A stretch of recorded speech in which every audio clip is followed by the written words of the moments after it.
Si Taiyo ay isang kaawa-awang ulila na nagawang maging bestie sa pinakamainit na sisiw na nagkataong mula sa pinakamalakas na pamilya ng assassin. Gayunpaman nagbago ang lahat nang malaman niyang nasa panganib ang buhay nito kaya pinakasalan niya ito para palakpakan ang mga kaaway nito para magkaroon sila ng kakaibang honeymoon. Ilang araw matapos mawala ni Taiyo ang kanyang buong pamilya sa isang brutal na aksidente sa sasakyan habang nakatitig sa kanilang mga larawan sa oras ng libing na pagtanto niya kung gaano kadaling mawala ang iyong minamahal at agad niyang binawi ang kanyang kamay mula sa isang kaibigan sa pagkabata na nagngangalang Matsumi. Gayunpaman muli nitong hinawakan ang kamay nito at nangako na nandyan siya anuman ang mangyari dahilan para tuluyang mailabas ang mga luhang kanina pa niya pinipigilan. Sa paaralan makalipas ang ilang linggo nagpakita si Metsumi upang pakainin siya ng tanghalian at nang tanungin niya kung bakit sinusubukan pa rin niyang itulak ang lahat sinabi niya sa kanya na iligtas ang nagmamalasakit na ina matapos siyang maging sanggol na ina ng ilang tao sa kalye. Sa kabila ng halatang pagtatangka nitong takutin siya wala siyang choice kundi tanggapin ang pagkain niya kaya nagpasalamat siya rito bago itanong kung bakit tinanggihan niya ang kapitan ng soccer team. Sa sandaling iyon ang vice principal na malinaw na gumugol ng masyadong maraming oras sa panonood ng Men in Black ay nagpakita upang magnakaw ng isang kagat at ipinahayag kung gaano siya nahuhumaling sa pagluluto ni Matsumi. Nang tanungin niya kung paano nakabalik na siya mula sa kanyang paglalakbay sa lecture sinabi ni Kiichiro na ginawa niya ang lahat para maging malapit sa kanya at sinabihan si Taiyo na puntahan siya pagkatapos ng mga klase bago umalis. Makalipas ang ilang oras napunta si Taiyo sa kanyang opisina na nagtataka kung bakit napakalapit sa kanya ng wannabe secret agent gayong may perpektong upuan sa opisina na magagamit niya. Sa susunod na sandali ipinakita sa kanya ni Kiichiro ang isang buong gallery ng mga larawan ni Matsumi ngunit ang tunay na pagkabigla ay lumitaw nang siya ay kumuha ng isang video kung saan halos ipadala niya ang kapitan ng soccer team sa kanyang mga ninuno. Tulad ng isinasaalang-alang ni Taiyo na sumigaw para sa tulong hinawakan ni Kiichiro ang isang kutsilyo sa kanyang leeg at sinabing hindi niya kayang panindigan ang relasyon nila ni Matsumi. Biglang isang sisiw na nakasuot ng toilet paper ang tumalon mula sa bintana at agad na pinindot ni Taiyo ang snooze button para lamang magising at natagpuan ang kanyang sarili na napapalibutan ni Matsumi at isang grupo ng mga freak na mukhang nakatakas sila sa lab ni Frankenstein. Pagkatapos niyang tumalon mula sa sopa at humiling na malaman kung ano ang nangyayari sa mundo sinabi sa kanya ni Matsumi na lahat sila ay kanyang mga kapatid at higit pang ipinaliwanag na ang lahat sa pamilya ay isang nalulupig na especially iya. Kung paanong sinusubukan ni Kengo na sabihin sa kanila ang lahat tungkol sa katanyagan ni Kiichiro bilang numero 1 assassin sa bansa inaalerto sila ng sistema ng alarma na siya ay nakabalik na kaya pinutol ni Futoba ang paghabol at sinabi kay Taiyo na kailangan niyang pakasalan si Matsumi dahil ito ang tanging paraan para pigilan si Kiichiro na magmura sa kanya. Nang tumanggi si Matsumi at sinabing hindi na lang nila siya mapipilit ng isang pamilya matapos siyang mawala sa kanya nagpasya silang lahat na labanan si Kiichiro habang siya at si Kengo ay tumakbo ng mas malalim sa bahay upang itago si Taiyo. Gayunpaman makalipas lamang ang ilang minuto na abutan sila ni Kiichiro at sinabihan si Matsumi na ihinto ang pagsisikap na protektahan siya. Pagkatapos niyang subukang sumalakay at ng aso pinakawalan niya ang kanyang mga sapot na bakal upang hulihin silang dalawa at hinubad ang disguise na ginamit ni Kengo para tila siya si Matsumi. Pagkatapos ay sinabi rin niya kay Matsumi na i-drop ang pagbabalat kayo ng Taiyo at tanggapin na siya lamang ang makakapagprotekta sa kanya. Nang siya ay nagpasya na tanggapin ang kanyang psychotic obsession sa pagprotekta sa kanya si Taiyo ay umakyat sa pagpipinta at sinabing handa na siyang pakasalan siya. Nang makita niya na talagang sinasadya niya ito binuksan niya ang ikalawang kalahati ng kanyang singsing at inihagis ito sa kanya. Ngunit muling pinaandar ni Kiichiro ang kanyang bakal na web para pigilan si Taiyo. Sa kabila nito sumiksik siya sa kanila upang kunin ang singsing at opisyal na naging asawa ni Matsumi bago lumitaw ang iba at binati siya sa pagsali sa pamilya. Sa kanyang lugar kinabukasan tinanggap din siya ni Kiichiro sa pamilya sa pamamagitan ng isa pang pagtatangkang pagpatay bago siya ituloy sa isang napakasakit na sesyon ng sayaw gamit ang kanyang mga sapot na bakal. Sa kabutihang palad nagpakita si Matsumi sa tamang oras upang pigilan siya. Ngunit biglang hinawakan silang dalawa ni Kiichiro at tumalon sa bintana para maiwasan ang isang nakamamatay na bomba na agad na nagbawa sa buong bahay sa mga durog na bato. Nang tanungin ni Taiyo kung bahagi ba iyon ng kanyang paraan ng pagsasabi ng magandang umaga, sinabi ni Kiichiro na ito ay talagang isang pagtatangka sa buhay ni Mitsumi bago sila dalhin sa isang limo. Pagkatapos ay sinabi niya kay Taiyo na ang kanyang buhay ay palaging nasa panganib dahil hindi tulad ng mga walang kwentang NPC na karaniwan niyang kasama siya ang kasalukuyang pinuno ng kanilang pamilya at malapit ng sakupin ang underground na mundo ng mga assassin at especially iya. Ipinaliwanag pa ni Kiichiro kung paano napuno ang kanilang angkan ng mga supernatural na tao sa nakalipas na mga siglo maliban sa isang napaka-normal na miyembro ng pamilya na lumilitaw sa bawat henerasyon at nagtatapos sa pagiging isa na nagpapasa ng gene na lumilikha ng susunod na henerasyon ng mga nalulupig na mga assassin.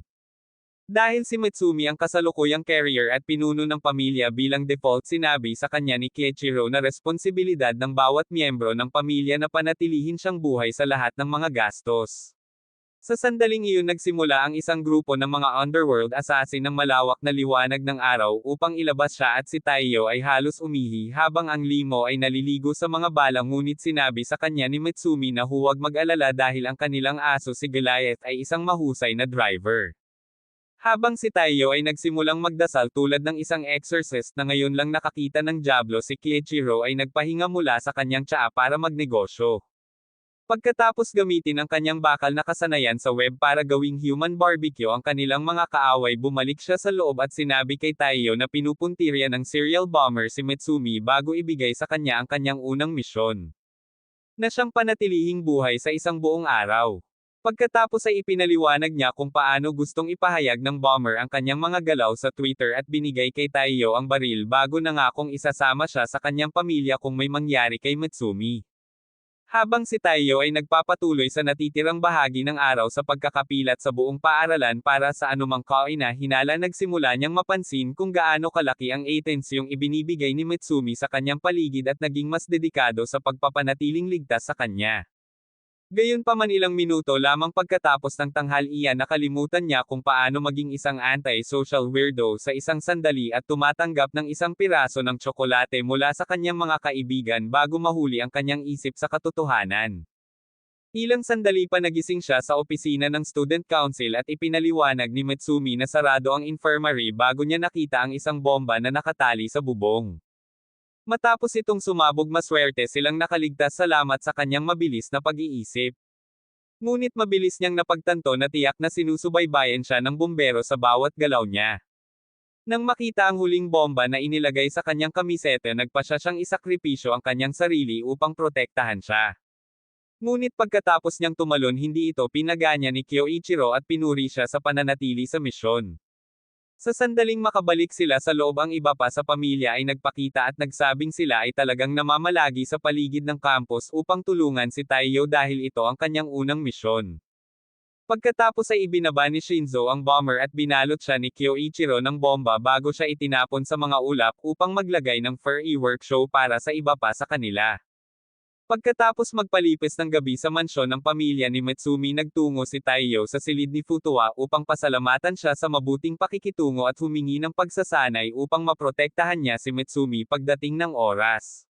Kapag sinabi niya sa kanya na itigil ang pag-iisip na makakarating siya sa kanilang antas, sinasabi pa rin niya na handa siya para sa anumang bagay. Kaya't ipinakita niya ang isang bahagi ng kanyang mga kakayahan sa pamamagitan ng pag-ikot sa kanya tulad ng isang manikang basahan. Pagkatapos ay nagpasya siyang hayaan siyang maranasan ang espesyal na pagsasanay ng kanilang pamilya, ngunit sinabi niyang kailangan muna niyang tumira sa kanila sa loob ng isang buwan. Madali niyang tinanggap ang kondisyon dahil technically wala na siyang tirahan, ngunit pagkatapos niyang muntik na siyang maipako ng isang bitag sa sahig, humingi ito ng paumanhin sa hindi niya pagsabi sa kanya na ang buong mansyon ay isang malaking death machine na magbibok sa kanya ng pwesto sa sementeryo kung hindi siya lumakas ng mabilis hanggat maaari. Nang sumunod na araw, sinubukan niyang huwag pansinin ang alarm clock para sa ilang dagdag na shot ay at halos maging lasa ng tao na bacon kapag ito ay sumabog. Sa hapag ng almusal, ilang sandali tinanong niya si Mitsumi kung paano ito nakaligtas ng walang kapangyarihan, kaya ipinaliwanag nilang lahat kung paano hindi inaatake ng computer system ng mansyon ang mga tinatanggap na miyembro ng pamilya. Sa sandaling iyon nagsimula siyang magreklamo tungkol sa pananakit ng tiyan at nang malaman na nagdaragdag din sila ng kaunting lason sa bawat pagkain upang magkaroon ng pagpapaubaya, tumakbo siya sa banyo upang matugunan ang isang sistema ng seguridad mula sa hinaharap. Pagkatapos ng 3 linggong pakikipaglaban upang manatiling buhay, nagsimula siyang masanay sa Death Mansion na ikinagulat ng lahat dahil tumagal sila ng kahit ilang buwang pagsasanay para masanay sa mga bitag. Habang nag-aalmusal isang umaga, hiniling niya kay Mitsumi na ipasa ang gatas tulad ng dati, ngunit pagkatapos ng isang paghigop na abutan siya ng lason kaya tumakbo siya sa banyo habang ang iba ay sinusubukang pigilan si Mitsumi sa masamang pakiramdam na halos matuno ang kanyang loob. Noon lang narinig nilang lahat si Kengo na tumatawag sa kanya at nakitang nahimete siya sa may pintuan kaya dali-dali siyang dinala ni Nano sa lab para masiguradong okay siya. Sa sandaling magkamalay siya at sinabing ayos na siya, sinabihan siya ni Futuba na ihinto ang pagkilos at hinaila ang peking katawan na nakuha niya mula kay Kengo bago sabihin na alam na niyang humihingi siya ng tulong mula sa iba para magmukhang lumakas siya ng mag-isa.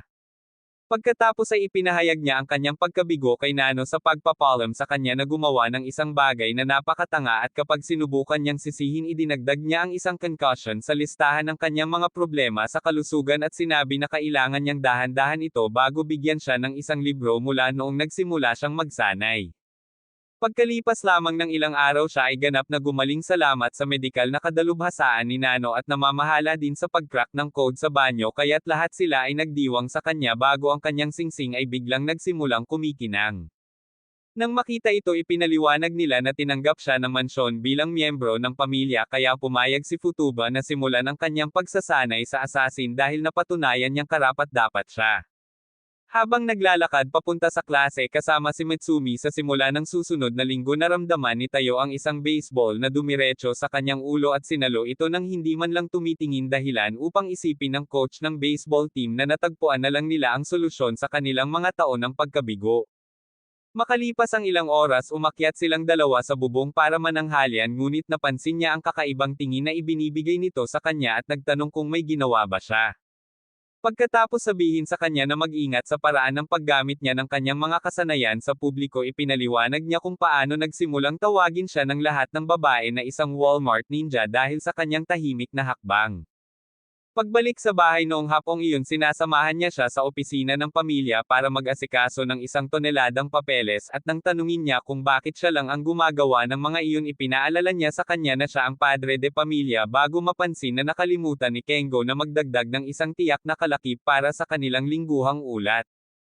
Makalipas ang ilang sandali, nakarating sila sa kanyang silid at halos matamba sa amoy ng kanyang napakalaking labahan bago niya inilabas ang kanyang ulo sa pinakaitaas para itanong kung ano ang gusto nila. Pagkatapos ay tinanong ni Mitsumi kung bakit siya ay palaging nagpapanggap na nakakalimutan ang ulat at siya ay tumugon sa pamamagitan ng paghila ng kanyang tanghalian at pagsasabi sa kanya na gawin ito sa kanyang sarili kung ito ay mahalaga. Agad na sinubukan ni Tayo na hanapin ang ulat sa kanyang sarili upang matapos nila ito, ngunit pagkatapos ay tumalon si Kengo mula sa pile kasama ang kanyang magnum na umiindayog sa hangin at sinabing hindi siya karapat-dapat sa stress ng trabaho. Nang sabihin niya sa kanya na ipagpatuloy ang rant na nakasuot ng pantalon, ipinaalala nito sa kanya na dati itong nakikipaglaro sa paliguan kasama niya ilang taon na ang nakakaraan bago siya naging nasa katanghaliang Karen na nakulong sa katawan ng isang body. Itinulak nito si Mitsumi sa gilid kaya nagpasya siyang disiplinahin siya, ngunit mabilis niyang ginamit ang kanyang clone skill para lokohin si Tayo bago tumakbo palabas ng silid. Gayunpaman, nagpasya si Mitsumi na ilagay ang buong mansyon sa lockdown mode upang matiyak na hindi siya makakatakas. Samantala kasi simula pa lang ni Shinzo ng isang napakalihim na misyon na makalusot sa isang peking kumpanya ng pera, ngunit pagkatapos niyang masecure ang plato na ginamit nila sa pagpeke ng mga bayarin, tumunog ang mga alarm system ng gusali. Bumalik sa mansyon sinimulan ni Mitsumi at Tayo na sumuko dahil tumingin na sila kung saan-saan, ngunit pagkatapos ay nakita nila siyang nagtatago sa loob ng isang painting. Agad na sinubukan ni Tayo na mahuli siya at naging napakabilis para kay Mitsumi, ngunit pagkatapos niyang maabutin at makitang nakatakas ito sa isang lihim na lagusan, napagod siya at na-deactivate ang lockdown mode. Pagkatapos ay nagpasya siyang hanapin ang ulat kay Tayo, ngunit sa sandaling makapasok sila sa loob ng kanyang silid, hinampos niya ang isang cuff sa kanyang palso at sinabihan siyang ihulog ang disguise. Kapag tinanong niya kung ano ang kanyang pinag-uusapan, sinabihan siya nito na itigil ang pagkilos dahil tiyak na nakuha niya ang totoong tayo at nagsuot ng disguise upang matigil ito sa lockdown. Pagkatapos niyang sabihin sa kanya na si Tayo ay hindi kailanman lalakad sa isang silid bago siya ibinaba ni Kengo ang pagbabalat kayo at tinanggap na hindi siya ang mabagal na kapatid na dati niyang kalaro. Nang maglaon sa araw na iyon, naghain siya ng masarap na pagkain kay Tayo at pinasalamatan niya ito dahil sa wakas ay binigyan siya ng ilang regular na pagkain bago pa siya maabyuti ng hindi makadyos na dami ng cyanide sa loob nito. Noon lang narinig niya ang telepono at nagpas siyang sagutin ito para lang maputol ang eardrums niya sa mga sigaw ni Shinzo. Matapos lumipat sa isang video call si Mitsumi, humingi siya ng tulong sa kanya dahil naubusan lang siya ng bala sa pinakamasamang oras. Pagkatapos ay sinabi niya kay Tayo na siya ay isang walang gulugad na lalaki sanggol na walang baril at sinabing kailangan niyang tumulong. Makalipas ang ilang minuto, nakapasok si Tayo sa gusali, ngunit habang sinusubukan niyang hanapin si Shinzo, nakita siya ng isang gwardya at nagsimulang magtanong habang may hawak na baril sa kanyang ulo. Gamit ang pagsasanay sa armas na ibinigay sa kanya ni Shinzo, dinasarmahan niya ang gwardya at pinatumba siya bago ibinaba ang iba pa sa seksyong iyon. Sa sandaling mahanap niya si Shinzo, nagsimulang yakapin ng gun-addicted weeb ang isang pistol, ngunit pagkatapos ay lumitaw ang bawat gun sa pasilidad kaya bumalik siya sa karakter at naninigarilyo ang mga ito tulad ng isang tweaked out na bersyon ng John Wick. Gayunpaman, habang sinusubukang tumakbo palabas na baril si Tayo sa pamamagitan ng kanyang hita at pagkatapos niyang bumagsak ang sniper ay nagbabanta na sa isabog ang kanyang utak kung hindi susuko si Shinzo. Sa sandaling ibinaba niya ang baril, hinagisan siya ni Tayo ng tinidor na ginamit niya upang sirain ang rifle ng sniper bago siya ilabas. Habang dinadala niya si Tayo pauwi, isang detective na nagngangalang Seiji ang nakahanap ng pasilidad at sinubukang tanungin ang nag-iisang gwardya na natitira na si Shinzo, ngunit tumanggi siyang magsalita kaya't ibinuka ni Seiji ang kanyang ulo at nagpas siyang tumuon kay Tayo. Makalipas ang ilang gabi, nakita niya si Tayo na pauwi na at humingi ng isang palakaibigang chat sa presinto. Matapos makarating sa isang silid ng interogasyon, kumuha siya ng mga larawan mula sa lahat ng kamakailang escapade ni Tayo at nagtanong ng mga detalye sa mga taong nakakatrabaho niya dahil walang paraan ang isang mabagal na utak na tulad niya ay makakagawa ng napakaraming misyon ng mag-isa. Nang sabihin ni Tayo na walang ideya kung ano ang kanyang sinasabi, casual siyang nag-spike ng isang basong tubig sa kanyang harapan at itinulak iyon sa kanyang lalamunan, ngunit inaasahan na iyon ni Tayo sa hindi malamang dahilan. Gayunpaman, pagkatapos niyang maalis ang tubig, sinubukan ni Seiji na atakihin siya gamit ang martilyo kaya tumalon siya pabalik at dumapo sa isang tumpok ng mga katawan. Habang nagbabanta si Seiji na babasagin ang kanyang bungo, tumanggi pa rin siyang sabihin sa kanya ang anumang bagay tungkol sa pamilya ni Matsumi at sinabing mas gusto niyang sumama sa kanyang mga magulang sa langit. Pagkatapos ay nagpasya si Seiji na pagbigyan ang kanyang hiling, ngunit pagkatapos niyang basagin ang pader, lumabas si Kyoichiro at sinabihan siyang ihinto ang pagsubok. Agad na tinanong ni Tayo kung ano ang ibig niyang sabihin kaya't ibinunyag niya na si Seiji ang nagtakip sa kanilang mga landas kapalit ng pagtanggap ng kanilang tulong para sa kanyang baluktot na pantasya ng pagiging isang psychotic na bersyon ng Batman. Matapos sabihin na hindi niya inaasahan na tatagal si Tayo ng 2 segundo, sinubukan ni Seiji na humingi ng tulong kay Kyoichiro, ngunit sinabi ng Sister Loving Creep na may apurahang misyon at umalis. Sa klase sa susunod na araw, napansin ni Tayo ang kakaibang alon ng pagkapagod na pumaibabaw sa kanyang katawan bago pumasok si Kyoichiro at sinabing siya ay magpupuno para sa kanilang unang aralin. Sa sandaling magsimula siyang magturo, sinubukan ni Tayo na pumikit at halos mabuksan ang kanyang ikatlong mata ng isang supersonic na chok, ngunit umiwas sa huling sandali. Pagkatapos ay gumamit si Kyoichiro ng Morse code para sabihin sa kanya na kailangan niyang manatiling gising para sa natitirang bahagi ng klase sa kabila ng pakiramdam na ang kanyang mga talukap ay tumitimbang ng 50 pounds. Pagkatapos niyang ipaliwanag pa na kailangan niyang makabisado ang kalahating gising na estado upang matiyak na makakalaban niya sa lahat ng oras, sumali si Matsumi sa kanilang Morse code chat at sinabihan siyang ihinto ang pagsisikap na gawing death machine si Tayo. Sa susunod na sandali ay nagpakawala siya ng isang espesyal na gas na nagpatulog sa lahat, ngunit sa kabutihang palad ay nasa malapit ni Matsumi ang kanyang gas mask kaya nananatili siyang malay at patuloy na sinusubukang pigilan si Kyoichiro. Nang makitang nakayuko ang ulo ni Tayo sinubukan siyang salakayin muli ni Kyoichiro gamit ang isa sa mga chok ngunit pinaandar ni Tayo ang kalahating gising na estado upang protektahan ang kanyang sarili. Pagkatapos ay ginugugol ni Kyoichiro ang natitirang bahagi ng araw sa pagsasanay sa kanya upang makabisado ito ngunit sa paglaon ng gabi tinatakot ni Tayo si Shinzo sa kanyang marahas na paglalakad sa pagtulog. Makalipas ang ilang gabi na kumpleto ni Shin ang 3 araw na gaming marathon at sinubukang makapagpahinga. Biglang nalampasan ng freaky hacker ang kanyang firewall kaya bumangon siya upang matiyak na hindi niya maa-access ang anumang mahalagang data. Sa loob ng ilang segundo nakapasok siya sa sistema ng hacker at sinubukang isara ang lahat ngunit nakatakas siya sa huling sandali dala ang isang grupo ng mga larawan ni Tayo. Maaga sa susunod na araw kinaladkad niya ang sarili palabas ng kanyang silid upang sabihin ito kina Tayo at Matsumi ngunit pagkatapos sabihin na wala na silang dapat ipag-alala iniisip niya kung paano nakapasok ang hacker dahil ang mga miyembro lamang ng pamilya ang may access key upang makalagpas sa firewall. Habang naglalakad papunta sa paaralan makalipas ang ilang sandali halos hindi nakatakas si Tayo sa isang biglaang pag-atake at nakita niya ang pambihirang hacker na sinusundan sila kaya tumakbo siya para dito kasama si Matsumi at naghintay sa isang eskinita upang tambangan siya. Gayunpaman ginulat niya siya sa pamamagitan ng pag-atake mula sa bubong bago ipahayag ang kanyang pag-ibig para sa kanya at nagtanong kung magiliw siyang mananatiling tahimik upang mapunit niya ang kanyang puso sa dibdib nito. Noon pa lang nakilala ni Matsumi si Ayaka at sinabi kay Tayo na siya ay isang sikat na assassin na humahabol lamang sa mga lalaki na nakikita niyang kaakit-akit kaya maaari niyang punan sila ng mga karayom euro bilang isang paraan ng pagpapakita ng kanyang psychotic na pag-ibig. Kapag tinanong niya kung bakit gusto niya siya sinabi niya na ito ay pag-ibig sa unang tingin noong una niyang nakita ang isang video ng kanya sa dark web.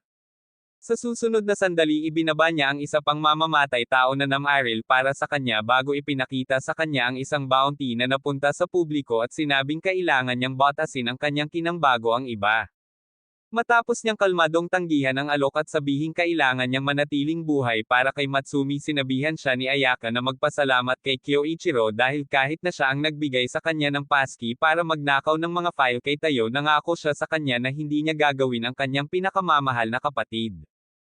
Pagkatapos ay ipinakita niya ang isang maliit na bahagi ng kanyang mga kakayahan at nangangako na babalik bago tumakbo. Kinabukasan pumasok siya sa klase niya bilang bagong mag-aaral at agad na ipinagpatuloy ang Operation Merc My Crush. Gayunpaman sa kabila ng paggastos ng natitirang bahagi ng linggo sa pagsisikap na tambangan siya madali niyang iniiwasan ang lahat ng pag-atake nito at nagsimulang kumilos na parang wala lang siya sa isang tiyak na punto. Natapos ang lahat isang hapon sa klase nang bigla niyang napagdesisyonan na gawing mga walang isip na zombie ang lahat. Pagkatapos nilang lahat ay si Tayo pababa sinubukan ni Matsumi na ipagtanggol siya ngunit pagkatapos ay lumitaw ang assassin mula sa eskinita upang makaganti. Sa susunod na sandali tinulak siya ni Matsumi palayo at halos tamaan ng bala sa ulo bago ginamit ni Tayo ang kanyang stun gun para patumbahin ang assassin. Pagkatapos ay tinanong ni Ayaka kung bakit niya siya ililigtas at sinabi ni Matsumi na ito ay dahil masaya siya na may ibang makakita kung gaano kahanga-hanga si Tayo. Ito ang dahilan ng agarang pagkahumaling ni Ayaka at humantong sa pagiging third wheel ni Tayo sa kanilang paglalakad pauwi. Pagkalipas ng mga araw tinawagan ni Nano si Tayo sa gitna ng kanyang pag-eehersisyo upang sabihin sa kanya ang tungkol sa kanyang kasalukuyang misyon na i-neutralize ang isang top-secret bioweapon na may kakayahang wakasan ang lahat ng buhay sa isang maliit na lungsod. Nang tanungin ni Tayo kung plano niyang kunin ang mga siyentipiko na nagtatrabaho sa lab ipinaliwanag ni Nano na ang kanyang misyon ay tiyaking hindi kailanman makikita ng poison bomb ang liwanag ng araw. Pagkatapos ay pinagpatuloy niya ang paglunok nito at sinabihan si Tayo na ilabas siya sa lab dahil humihinto ang kanyang katawan sa tuwing pinapaganan niya ang kanyang mga kakayahan sa pagsira ng lason.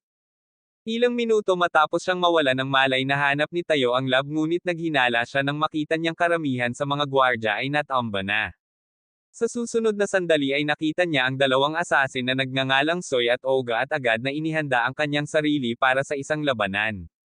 Gayunpaman ipinaliwanag ni Soy na sila ay mga piling especially iya ng gobyerno na ipinadala upang sirain ang lab at agad na sinimulan ni Oga ang glazing dahil si Tayo ay tila naging isang celebrity sa underworld.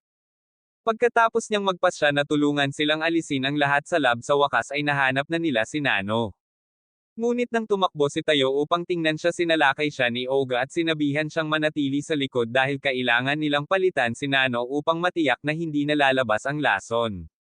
Sa sandaling humakbang si Tayo sa harap ng kanyang katawan upang labanan sila nagpakawala si Soy ng isang supersonic na kasanayan na sumisira sa kanyang baril at iniwan siyang paralisado sa hindi mabilang na mga hiwa sa kanyang buong katawan.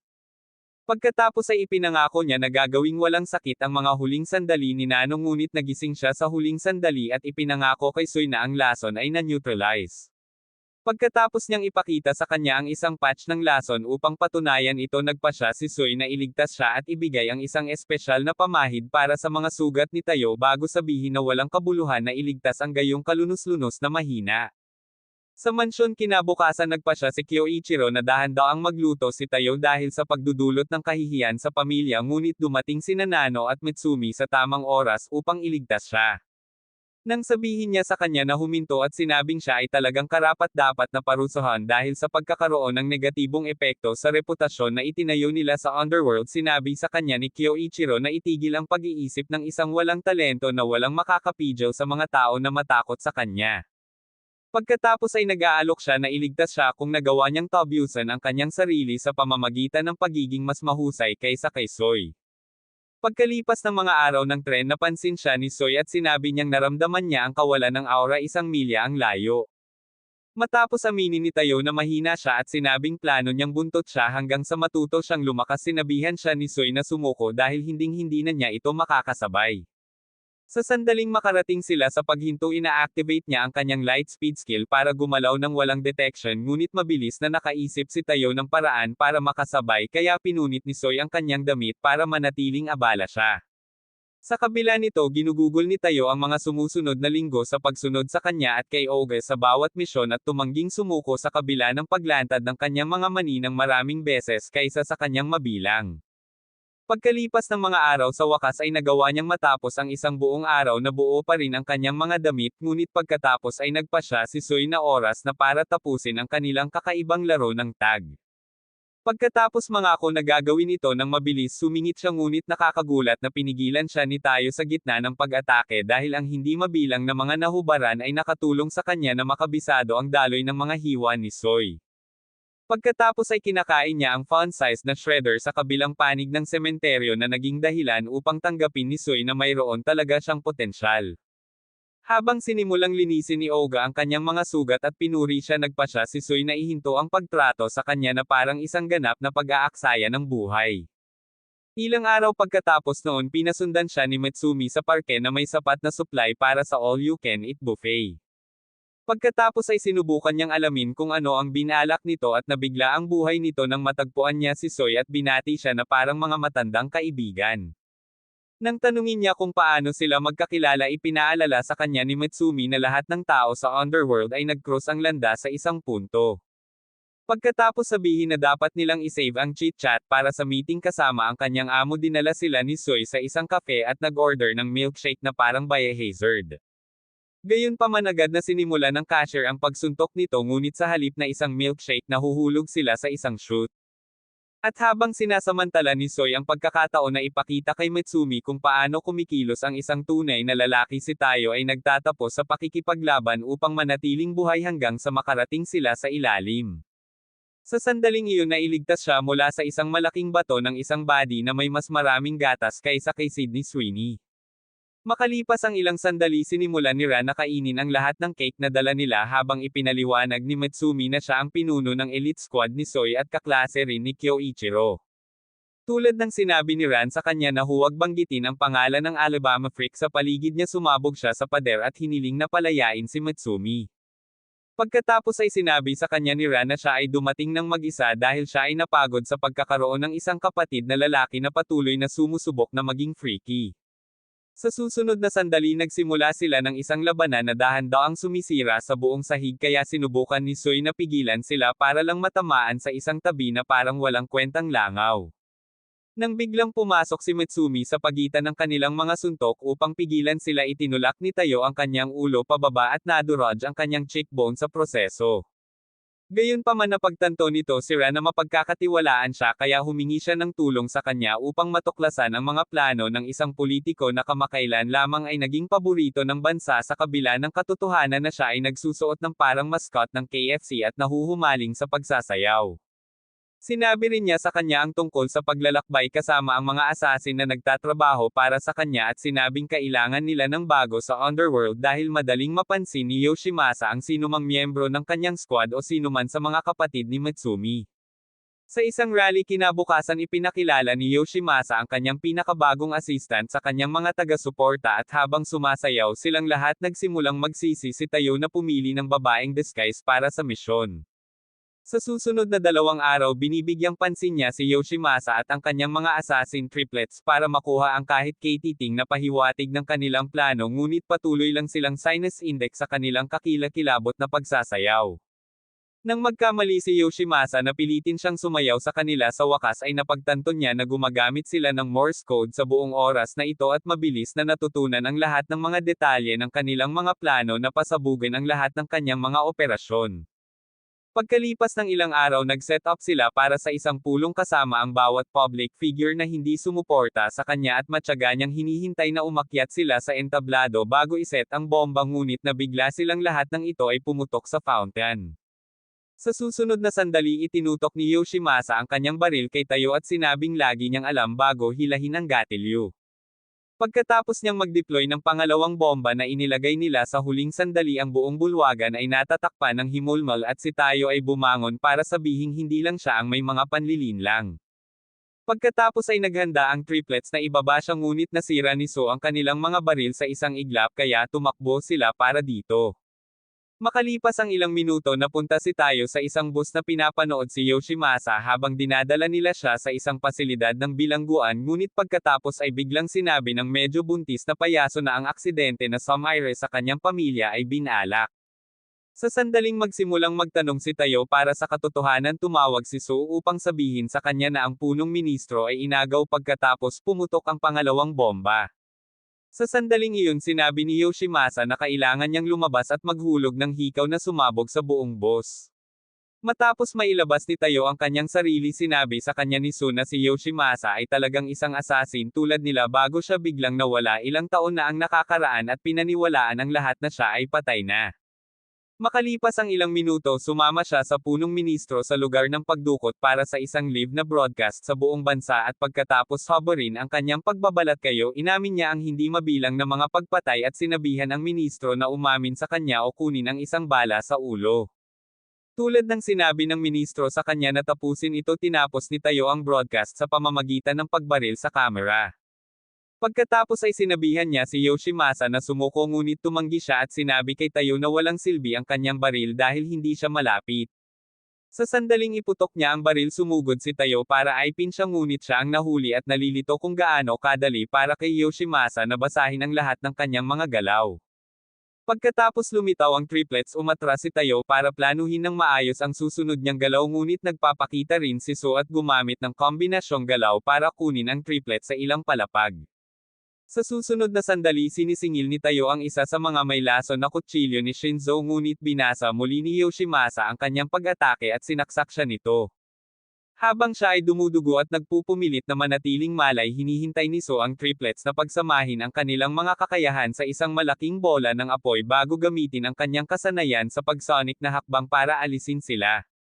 Bumalik sa tuktok na gawa ni Tayo na ibalik ang sarili at muling sumingil kaya naghanda si Yoshimasa na basahin ang kanyang mga galaw ngunit sa pagkakataong ito kinopya ni Tayo ang sonic na hakbang ni So at isinama ito sa bawat panlilinlang na natutunan niyang ibagsak siya. Nang matanto na siya ay natalo pinuri siya ni Yoshimasa sa pagiging napakahusay niya sa kabila ng lahat ng kanyang pinagdaanan at nagpas siyang sabihin sa kanya ang tungkol sa aksidente. Gayunpaman sa sandaling maglagay siya ng isang tala sa kanyang kamay isang bala ang lumipad sa kanyang leeg at siya ay dumudugo habang sinusubukan ni Tayo na alamin kung saan ito nanggaling. Makalipas ang ilang oras sinunod niya ang mga tagubilin sa tala sa isang puno at nakakita ng isang maliit na kahon sa loob bago umuwi. Matapos siyang batiin ng lahat sinubukan niyang makapagpahinga sa wakas ngunit biglang ibinalot ni Ayaka ang kanyang pusa sa kanyang ulo kaya itinapon niya ito at tinanong kung bakit siya nagbihis na parang katulong. Matapos ipaliwanag ni Mitsumi na kinuha nila siya bilang bagong live-in na kasambahay, sinabi ni Ayaka na kinuha lang niya ang trabaho upang matiyak na walang sino man ang mahalin siya bago siya dahil ang bounty sa kanyang ulo ay tumaas. Nag-aalok din siya na tulungan siyang maging isang mas mahusay na mamamatay tao at agad na ipinagpatuloy ang kanyang mga pag-atake upang mapanatili siya sa kanyang mga daliri. Sa kusina makalipas ang ilang minuto narinig niya si Mitsumi na nagrereklamo tungkol sa pagkaubos ng tsaa na pinakagusto ni Kurokairo bago magtungo sa paliguan upang maligo. Sa susunod na sandali nagpakita si Ayaka upang kunin ang ilang larawan ng kanyang Lizzie bago siya hinabol ng acid shampoo hanggang sa matanggal niya ang electric trap habang nakatayo sa paliguan. Sa halip na humingi ng tulong nagpasya si Taiyo na samahan siya sa paliguan at i-redirect ang agos sa pinagmumula ng kuryente hanggang sa sumabog ang buong banyo. Para sa ilang kadahilanan napunta siya sa ibabaw niya at sinamantala ang pagkakataon na magtrabaho sa kanyang race, ngunit agad itong nagsisi nang magpakita si Kurokairo at nangako na babayaran siya para sa pagdaraya. Sa kanyang paglabas kinabukasan sinubukan ni Mitsumi na ibigay sa kanya ang kanyang telepono, ngunit pagkatapos ay nakita niya ang isang tawag mula sa isang numero na nakasave bilang Kiro at sinubukang tanungin kung sino ito. Pagkatapos niyang agad na kunin ang telepono at tumakbo, sinabihan ni Ayaka si Mitsumi na tanggapin na nakahanap siya ng isang espesyal na kumikinang na mga ngalakal sa gilid. Pagbalik niya kinagabihan idinikit siya nito sa dingding at nagsimulang humingi ng mga sagot bago sumama sa kanya si Kurokairo at nangakong sisiguraduhin na ang kanyang mga baliw ay hindi kailanman makikita ang liwanag ng araw. Sa sandaling iyon ay dumating si Momiji at ang kanyang lolo na si Kiro mula sa squad ni Rin at sinabi ni Momiji na dumating siya upang gumawa ng espesyal na paghahatid para kay Taiyo. Kapag ipinaalala niya sa kanya na ito ay sinadya upang maging isang sekreto, tumugon siya na ang pagnanakaw ay magdudulot lamang ng hindi pagkakaunawaan. Pagkatapos ay inilabas niya ang espesyal na tsaang binabanggit ni Mitsumi noong isang gabi at ipinaliwanag kung paano itinaya ni Taiyo ang kanyang buhay sa loob ng maraming oras upang kunin ang mga gamit sa paggawa nito. Nang marinig ito sinubukan ni Kurokairo na hiwain ang sarili niyang bungo, ngunit matapos silang lahat ay makaupo para sa oras ng tsaa bumalik ang kanyang pagkamuhi kay Taiyo, kaya nagpasya si Mitsumi na parusahan siya sa pamamagitan ng pagpindot sa kanya ni Goliath sa upuan. Pagkatapos ng mabilis na sesyon ng pagsasanay kasama si Futuba makalipas ang ilang araw, bumalik si Taiyo sa loob at na-curious siya nang makita nila si Mitsumi na nahuhumaling sa isang photo album. Nang tawagan niya sila upang tingnan ang larawang kinuha nila pagkatapos makuha ni Nano ang kanyang lisensya sa Especially Iya, nagtanong si Taiyo kung ano ang lisensya ng Especially Iya. Kaya ipinaliwanag ni Futuba ang sistema ng pagraranggo para sa mga Especially Iya at sinabing hindi siya opisyal na kikilalanin ng asosasyon hanggat hindi siya pumasa sa pagsusulit ng Especially Iya upang matanggap ang kanyang lisensya. Tulad ng sinabi niyang gusto niyang kumuha ng pagsusulit, nagpakita si Kyoichiro para sabihin sa kanya na lahat ng miyembro ng pamilya ay nakagawa nito sa kanilang unang pagsubok bago siya bigyan ng sample ng pagpapahirap na kanyang titiisin kung magdadala siya ng kahihiyan muli sa pangalan ng pamilya. Sa venue ng eksaminasyon makalipas ang ilang araw, si Mitsumi ay nagpasaya habang siya ay madaling naglalagablab sa unang kompetisyon. Ngunit nang makipagkita siya sa kanya upang mag-recharge para sa susunod, nagpa siya ang isang kakumpetensya na ilabas siya upang kunin ang bounty sa kanyang ulo. Sa sandaling siya ay sumingil isang bagzo ng hangin ang humampa sa kanya tulad ng isang pancake bago ipaalala sa kanya ng isang Especially Iya na nagngangalang Sukiyo na ilegal para sa mga kalahok na mag-away sa isa't isa.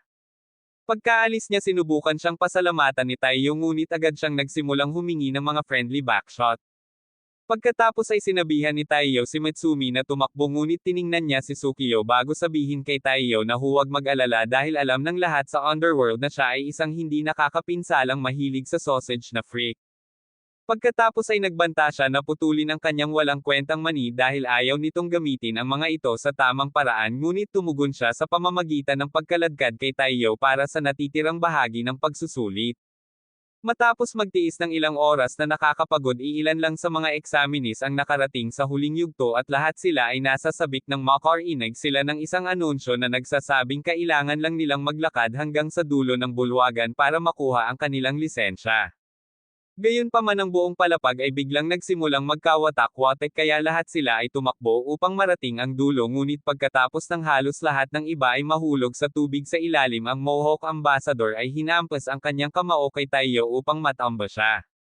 Bago gumuho ang lupa sa ilalim ng kanyang mga paa pinuri siya ni Sukiyo sa pagiging determinado at itinulak siya pasulong gamit ang kanyang mga kakayahan ngunit tumakbo pabalik si Taiyo upang iligtas siya mula sa pagkahulog.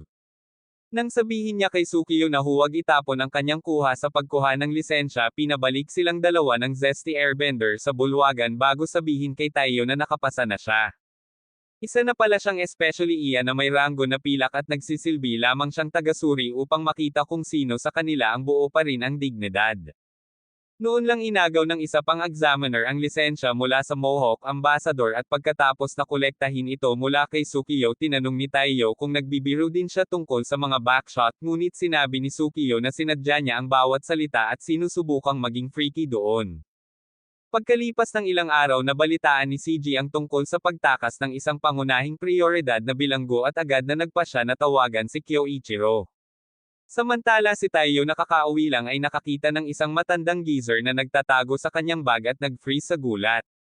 Pagkatapos tumalon si Ban at mag-claim na siya ang kanyang lolo tinanggap siya ni Taiyo ng isang napakalakas na EMP blast bago lumitaw si Mitsumi at sinabing siya talaga ang kanyang lolo. Kapag tinanong niya ang dahilan sa likod ng kanyang biglaang pagbisita naglalaan siya ng ilang sandali upang anyayahan si Ayaka na makipag-date bago sinabing gusto niyang tiyakin na si Taiyo ay may sapat na bola upang protektahan ang kanyang apo. Sa susunod na sandali sinubukan niyang ilabas si Taiyo para sa isang bonding session ngunit nakuha siya ni Kyoichiro at tinanong kung bakit siya nakatakas sa kanyang cell. Ipinaliwanag ni Ban kung gaano kabagot ang kanyang kasalukuyang misyon na tiktikan ang mga nakakulong na kriminal at sinabing gusto lang niyang maranasan muli ang labas ng mundo.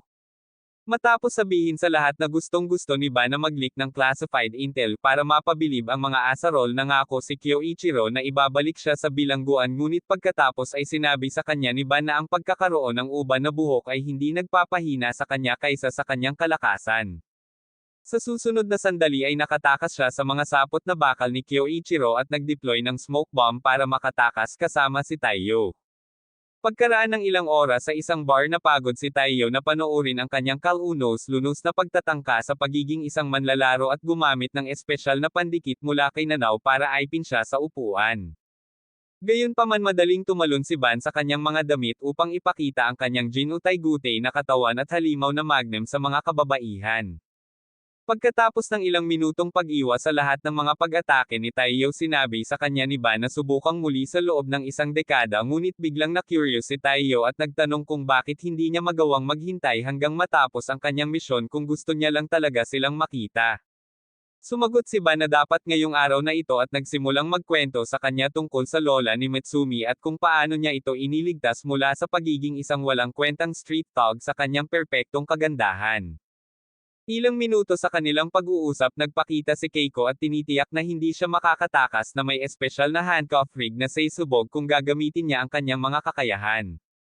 Habang sinisimulan niya agad ang pagmamakaawa sa kanya para sa karaniwang anibersaryo ng make-out session nagpakita si Mitsumi at sinabi kay Taiyo na siya ang kanyang lola. Makalipas ang ilang sandali patuloy na nakikiusap si Ban kay Keiko na makipag-date at sinabing nakipag-date siya para lang makita siya ngunit itinanong niya kung bakit pinili nitong eyeball out ang isang grupo ng mga online na tagahanga sa halip na puntahan muna siya. Pagkatapos ay tinulungan niya ang mga pulis na arestuhin siyang muli ngunit nagpa siya na sumama sa kanya sa kotse para makapag-spend sila ng kaunting oras bago siya mailagay sa nag-iisa. Sa kabila nito muli siyang nakipag-break pagkaraan ng ilang araw ngunit pagkatapos lamang na makilala si Ayaka sinabi niya sa kanya na nag-shopping silang lahat. Sa isang panaginip makalipas ang ilang araw binalikan ni Taiyo ang paglalakbay kasama ang kanyang pamilya bago ang malagim na aksidente na siya lamang ang nakaligtas. Siya at si Mitsumi pagkatapos ay pumunta sa silid ni Shian na may pag-asa na maaaring may nakita siya sa orb na nakita niya sa kahon ni Yoshimasa. Nang makuha niya ang listahan ng panauhin para sa kasal ng kanilang mga magulang at ipinakita sa kanila ang pangalan ng kanyang ina at ama sa listahan nasira si Mitsumi at sinabing ang kanilang pamilya ay marahil ang dahilan kung bakit sila tinarget. Nagawa ni Taiyo na pakalmayan siya at ipinaliwanag na may iba pang dahilan at sumang-ayon din si Shion bago sabihin sa kanya ang tungkol sa isang lugar na tinatawag na Library of the Dead kung saan posibleng makahanap siya ng mas magandang impormasyon. Di nagtagal pagkatapos nito nakita niya ang lihim na pasukan sa library at nakakuha ng access gamit ang kanyang card. Ngunit sa pagpasok sa silid-aklatan pinapanood niya nang biglang sinaksak ng attendant ang ulo ng isang dude at dinadala siya para magsalita. Habang binabalaan siya ni Cheyenne na iwasang gumawa ng isang tunog patuloy na pinipili ni Mission ang mga lalaking nangangahas na magkamali sa paghinga ng napakalakas.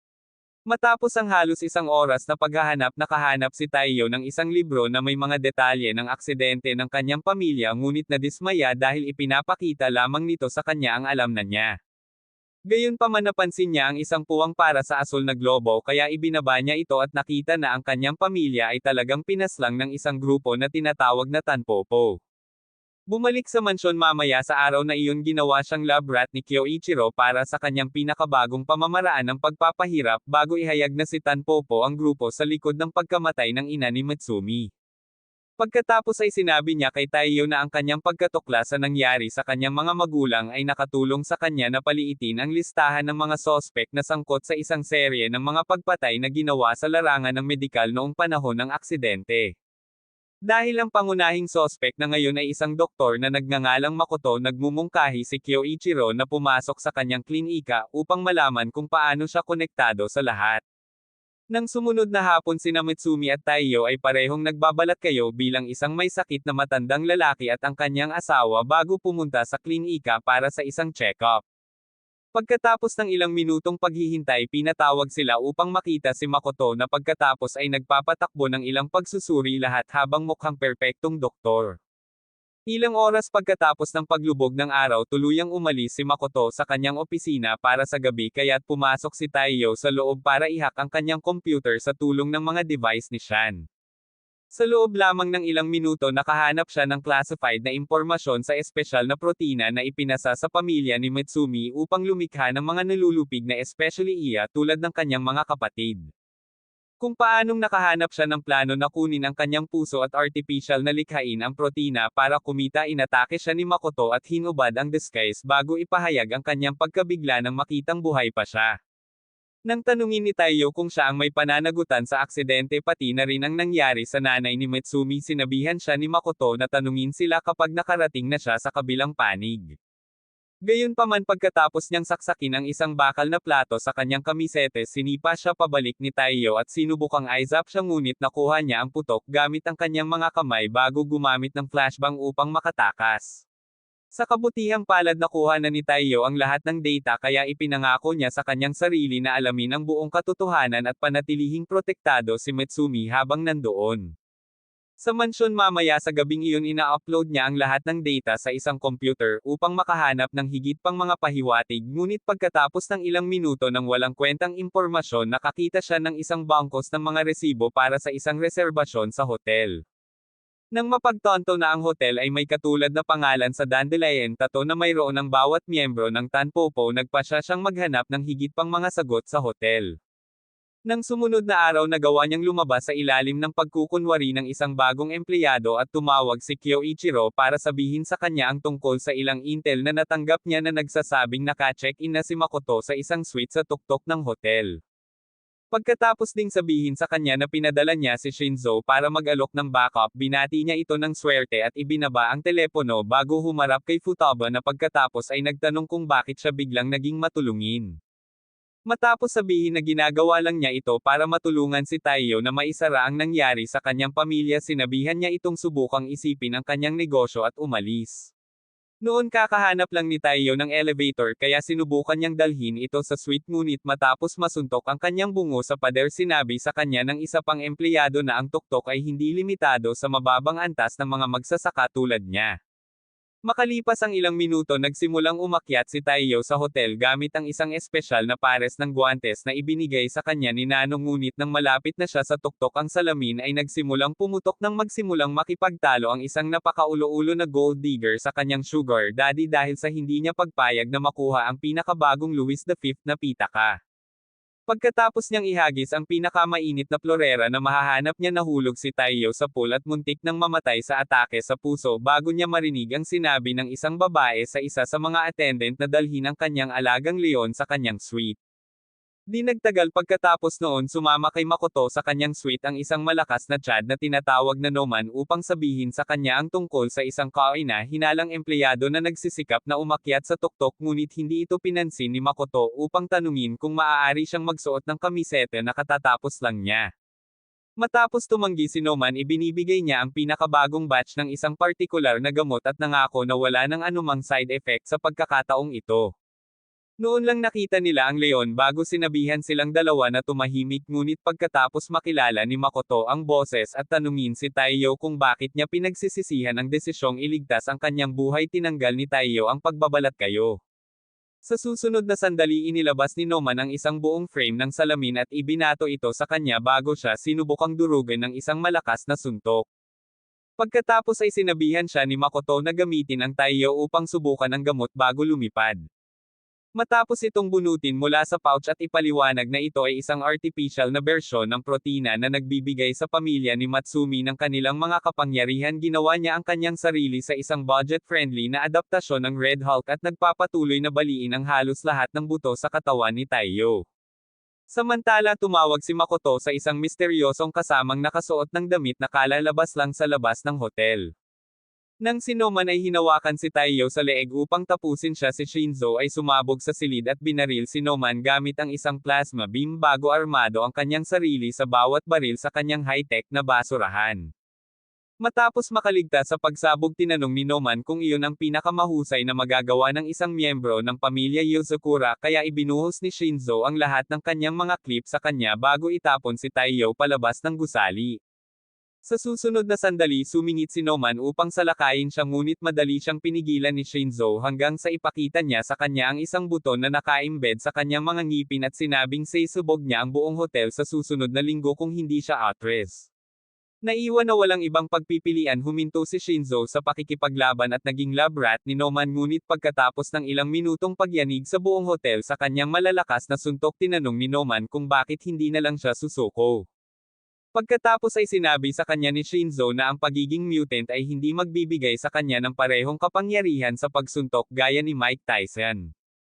All of a sudden nakatanggap siya ng tawag mula sa staff tungkol sa isang psycho na nabaril sa hotel at ang psycho na iyon ay walang iba kundi si Taiyo. Sa tulong ng lahat ng peking amo na maaari niyang makuha tinatakot niya ang lahat sa hotel hanggang sa puntong tumalon sila mula sa mga balkonahe patungo sa mga foam bed na inilagay niya sa labas. Nang marinig na inilikas na ang lahat ng tao sa hotel pinalakas ni Shinzo ang isang maxed out na electric cannon at sinabing siya lang ang may kakayahang magpaputok nito dahil sa nakakabaliw na pag-urong nito. Pagkatapos ay nagpaputok siya at bumunot ng kidlat diretso mula sa pinanggalingan bago pinirito ang bawat daluyan ng dugo sa katawan ni Noman. Pagkatapos ay sinabi niya kay Taiyo na maaari na silang umuwi ngunit nang subukan ni Taiyo na tumakbo upang salubungin siya nahulog siya sa mga bisig ng nakabalabal na matanda mula noon at nagpasalamat sa kanya para sa tulong. Sa sandaling umalis siya nagpakita si Shinzo upang pasalamatan siya para sa tulong ngunit bigla siyang nakakita ng maraming pinsala sa kanyang katawan bago siya bumagsak at nawala ng malay. Sa mansyon makalipas ang isang oras nagawa siyang patatagin ni Nanao kaya iniwan nilang lahat si Mitsumi upang bantayan siya at sinamantala ni Shinzo ang pagkakataon na sabihin kay Kurokairo na may isang tao lamang na may kakayahang maantala ang reaksyon ng katawan sa isang pag-atake na tulad nito. Sa susunod na sandali nagsimulang tumunog ang isang alarma at ikinagulat nito si Mitsumi dahil hindi ito ang karaniwang oras ngunit pagkatapos ay ipinaliwanag ni Shai na maaari lamang itong mga hulugan na mayroong hanggang 1,000 nanghihimasok na sumusubok na pumasok. Sa labas ng mansyon isang buong hukbo ng mga juiced-up assassin ang naghahanda na sumalakay sa ilalim ng utos ng isang lalaking nagngangalang Yama na pagkatapos ay nakipag-ugnayan sa kanya kay Makoto.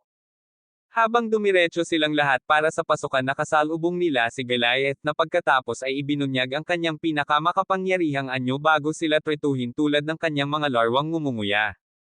Matapos sumali sa laban si Futuba at ang iba pa nagpadala si Yama ng isang unit upang sirain ang pintuan sa harap ngunit nakasalubong nila si Kurokairo na naghihintay sa mga hakbang at nagkamali sa pag-iisip na kaya nilang lahat siya.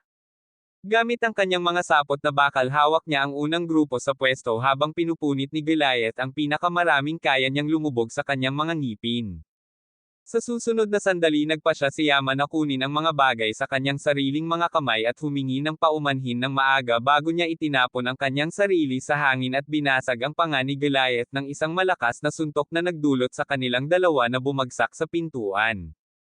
Nangako si Kurokairo na gagawing mabagal at masakit ang kanyang kamatayan bago biglang napagtanto na may nagjamang sa kanilang mga comm. Sa susunod na sandali inactivate ni Momo ang lockdown mode, tinatakan si Yama sa loob ng mansyon kasama sina Mitsumi at Teo sa loob pa rin. Pagkatapos sabihin kay Futuba na huwag mag-alala dahil siguradong gusto nilang buhayin si Mitsumi, nagpasya si Kurokairo na hanapin si Momo para kunin ang singsing na ginagamit niya para sakupin ang mansyon. Sa oras na mahanap ni Kurokairo si Momo na lumabas na kanilang ama, pinutol ni Yama ang kuryente sa buong mansyon na iniwan si Mitsumi sa estado ng pagkalito dahil wala siyang ideya kung paano pigilan ang mga vitals ni Teo mula sa pag-crash. Nang mapansin na mabilis na bumababa ang kanyang pulso, naalala niya ang isang pag-uusap nila ng kanyang ina mga taon na ang nakakaraan tungkol sa kapangyarihan ng kanilang dugo at mabilis na nakahanap ng isang karayom, euro, upang simulan ang pagsasalin ng dugo. Makalipas ang ilang sandali nagsimulang dumaloy ang dugo nito sa kanyang mga ugat, ngunit habang sinusubukan niyang gisingin siya gamit ang kanyang boses nahanap ni Yama ang silid at sumunggab. Sa susunod na sandali nagising si Teo at madaling itinulak siya pabalik sa kanyang mga bagong nahanap na kakayahan. Napansin ito ni Yama at sinubukan pa rin siyang supilan bago niya maabot ang pinakamataas na lakas, ngunit madaling sinuntok siya ni Teo sa pader at patuloy na umiiwas sa lahat ng kanyang mga galaw bago biglang bumagsak ang dugo ni Mitsumi sa kanyang nervous system. Habang dahan-dahang lumakad si Yama para tapusin siya, niyakap siya ni Mitsumi para tulungang kontrolin ang epekto ng kanyang dugo at nang sabihin niya sa kanya na iligtas ang sarili, sa halip sinabi niya sa kanya na wala nang ibang mapupuntahan dahil sa lockdown. Matapos bumunot ng baril at sabihing mas gugustuhin niyang sumama sa kanya kaysa hayaang mahulog ang kanyang puso sa maling mga kamay, sinubukan niyang yakapin muli siya ngunit itinabi siya ni Yama sa isang tabi upang bagsakan ang ulo nito. Gayunpaman sa wakas ay nasanay na si Teo sa tamang oras at nagpatuloy sa pagsabog ng isang buta sa digestive system ni Yama. Habang ang wannabe na si Hulk ay naglalakbay sa kalawakan, tinanong ni Kyoichiro si Momo kung bakit siya pumunta ng ganito para lang pilitin si Mitsumi sa isang sitwasyon kung saan wala siyang magagawa kundi turukan si Teo ng kanyang dugo. Matapos sabihin na gusto lang niyang tiyakin na ang kanyang anak na babae ay may isang malakas na asawa, nais niya itong swertehin at tumalikod na upang umalis, ngunit si Kyoichiro ay nagpakawala ng isang malakas na kasanayan sa kanyang mga web at halos mawala ang buong kagubatan. Gayunpaman casual na kinuha ni Momo ang lahat ng mga web at ipinaalala kay Kyoichiro na siya ang nagturo sa kanya ng lahat ng kanyang nalalaman. Sa kabila nito, nakuha pa rin ni Kyoichiro ang singsing, ngunit sa oras na makauwi siya nahanap niya sina Shinzo at Naneo na sinusubukang hawakan si Teo na tila baliw na. Matapos ipaliwanag na ang dugo ni Mitsumi ay medyo marami pa rin para sa kanyang isip, hinawakan niya si Teo gamit ang kanyang mga web at inilagay ang mga headphone ni Chien sa kanyang ulo bago sabihin kay Mitsumi na iligtas siya mula sa pagkabaliw gamit ang kanyang boses. Lahat sila ay agad na sinubukang pigilan siya at ipaalala kay Kyoichiro ang nangyari noong huling beses niyang sinubukang kumanta, ngunit hindi niya sila pinapansin at naghanda na magsaya. Pagkatapos si Mitsumi ay nagpatuloy upang takutin ang lokal na wildlife gamit ang kanyang demonic vocal cords at pinaalis si Teo mula sa kanyang pagkabaliw. Matapos magising na may nakakabaliw na masakit na cramp sa sumunod na araw, naghanda si Teo para sa paaralan at sinabi kay Mitsumi na kailangan niyang pumunta para hindi malaman ng mga awtoridad ng paaralan ang tungkol sa kanyang mga extracurricular na aktibidad. Nang tanungin niya kung maaari siyang sumama kay Naneo, tinanong niya kung ang 7 talampakan ang taas na halimaw na tinatawag niyang kanyang nakababatang kapatid ay talagang pumapasok sa paaralan na may balde sa kanyang mukha, ngunit pagkatapos ay sinabi niya kay Naneo na ihayag ang kanyang tunay na anyo. Matapos iturok ang kanyang sarili ng isang mahiwagang sangkap, bumalik si Naneo sa kanyang regular na katawan na iniwan si Teo sa pagkabigla. Sa pagpunta sa paaralan ilang minuto mamaya, ipinaliwanag niya na ang kanyang karaniwang mutated na estado ay kung ano ang nagpapanatili sa kanyang hindi matatag na DNA mula sa pag-alis sa Riles, at sinabi na siya ay bumalik lamang sa isang normal na katawan para sa paaralan. Sa sandaling iyon ang kanyang mga tainga ay nagsimulang mag-mutate ngunit sinabi niya kay Teo na huwag mag-alala tungkol dito. Di nagtagal pagkatapos nito nakipagkita si Teo sa kanyang mga kaibigan upang maglakad papunta sa klase ngunit pagkatapos ay tinawag siya ni Teo upang pumunta sa lab ng biology. Makalipas ang ilang sandali nakarating siya roon at nakita niya ang katawan ni Naneo na nagngangalit kaya agad niyang sinubukang tulungan siyang makatayo ngunit sinabi ni Naneo na hindi ito big deal muli bago ipakita sa kanya kung paano mag-iniksyon ng isa pang likido upang makontrol ito. Sa sandaling iyon pumasok ang isang sisiw na nagngangalang rin na may bitbit na sawa sa kanyang leeg at nagtanong kung okay na ba ang pakiramdam niya mapanganib na lumapit upang suriin ang kanyang temperatura. Matapos mag-mutate ang kanyang Excalibur bigla siyang umalis at umaktong parang wala si Teo. Pagkatapos ay sinabi sa kanya ni Naneo na nagmamalasakit lamang siya sa mga hayop bago ipakita sa kanya ang isang espesyal na gamot na permanenteng magpapanatili sa kanya sa isang mutated na estado.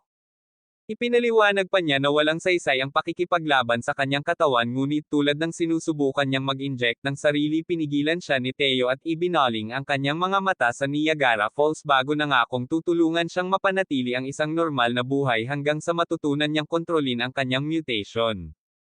Habang ginugugol niya ang natitirang araw sa pagbaril kay Naneo gamit ang control drugs bumalik si Rin sa lab para pakainin ang mga hayop ngunit nilamon ng kanyang sawa ang isa sa mga table tasks ni Naneo at naging reincarnation ni Orochimaru.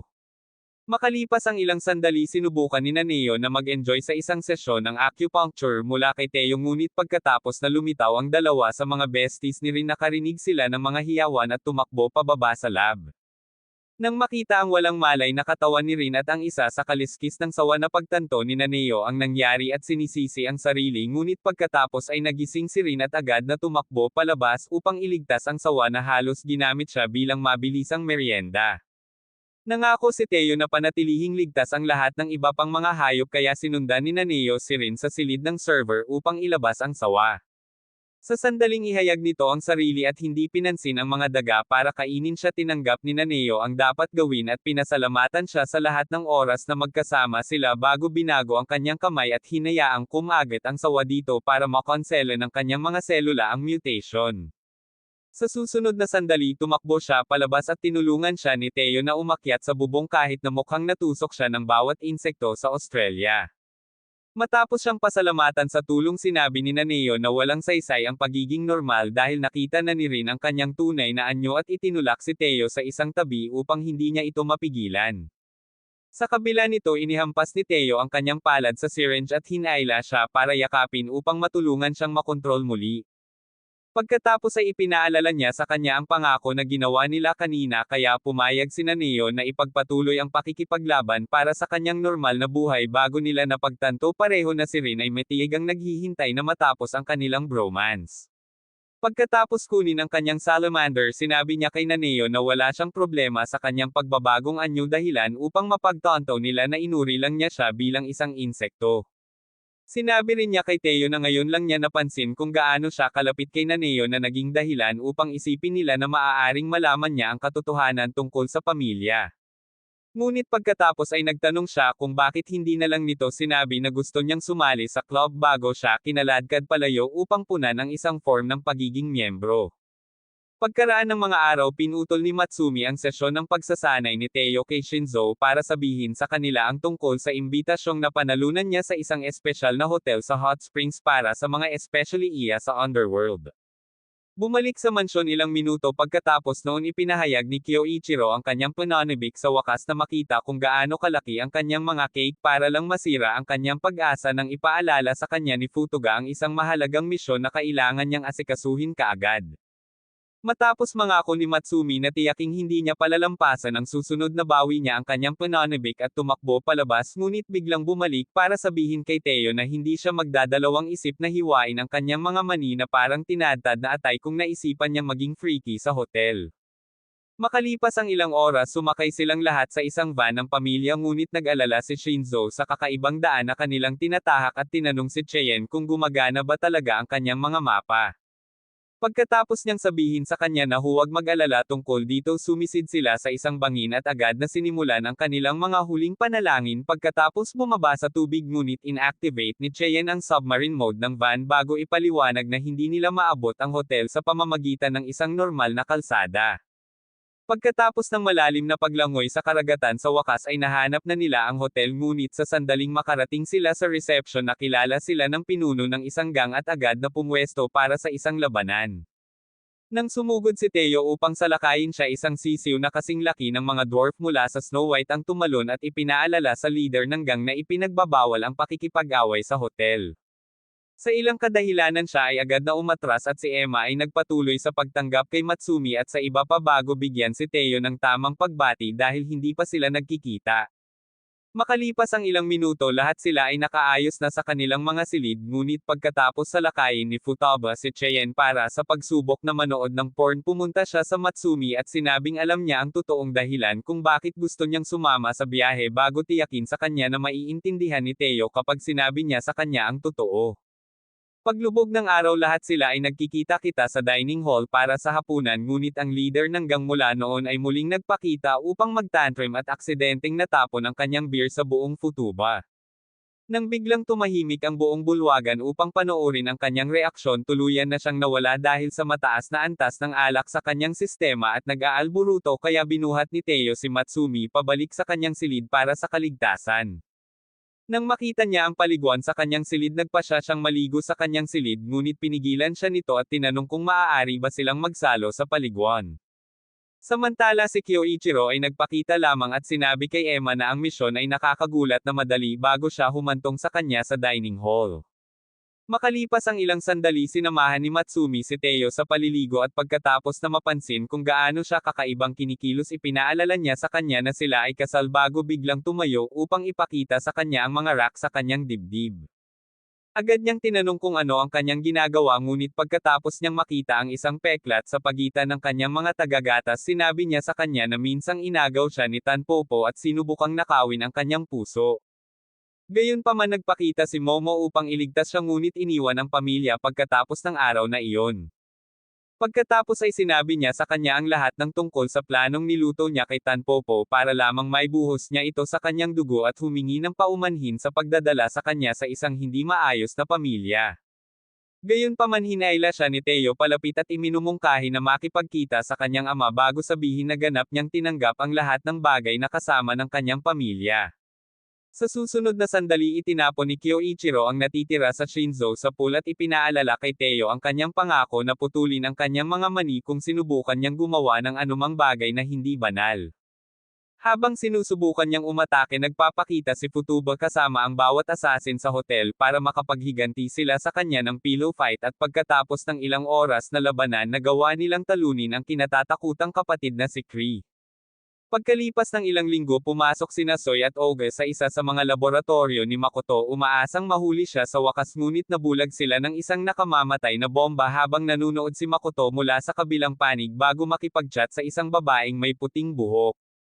Sa Yosakura Mansion, kinabukasan nagbuhos si Mitsumi ng isang tasa ng tsaa at iniisip kung paano gagana ang plano ni Theo na makita ang kanyang ama bago dumating si Goliath upang aliwin siya.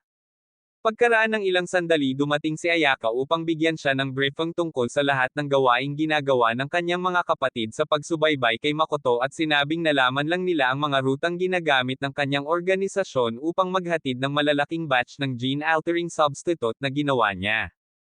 Pagkatapos magpasalamat sa kanya para sa update, binigyan siya ni Mitsumi ng pag-idlip sa kanyang mga hita bago nagsimulang mag-alala tungkol sa kaligtasan ni Theo. Samantala, nakipagkita lang si Makoto kay Momo sa isa sa mga tren ng kanyang organisasyon para talakayin ang isang bagong plano.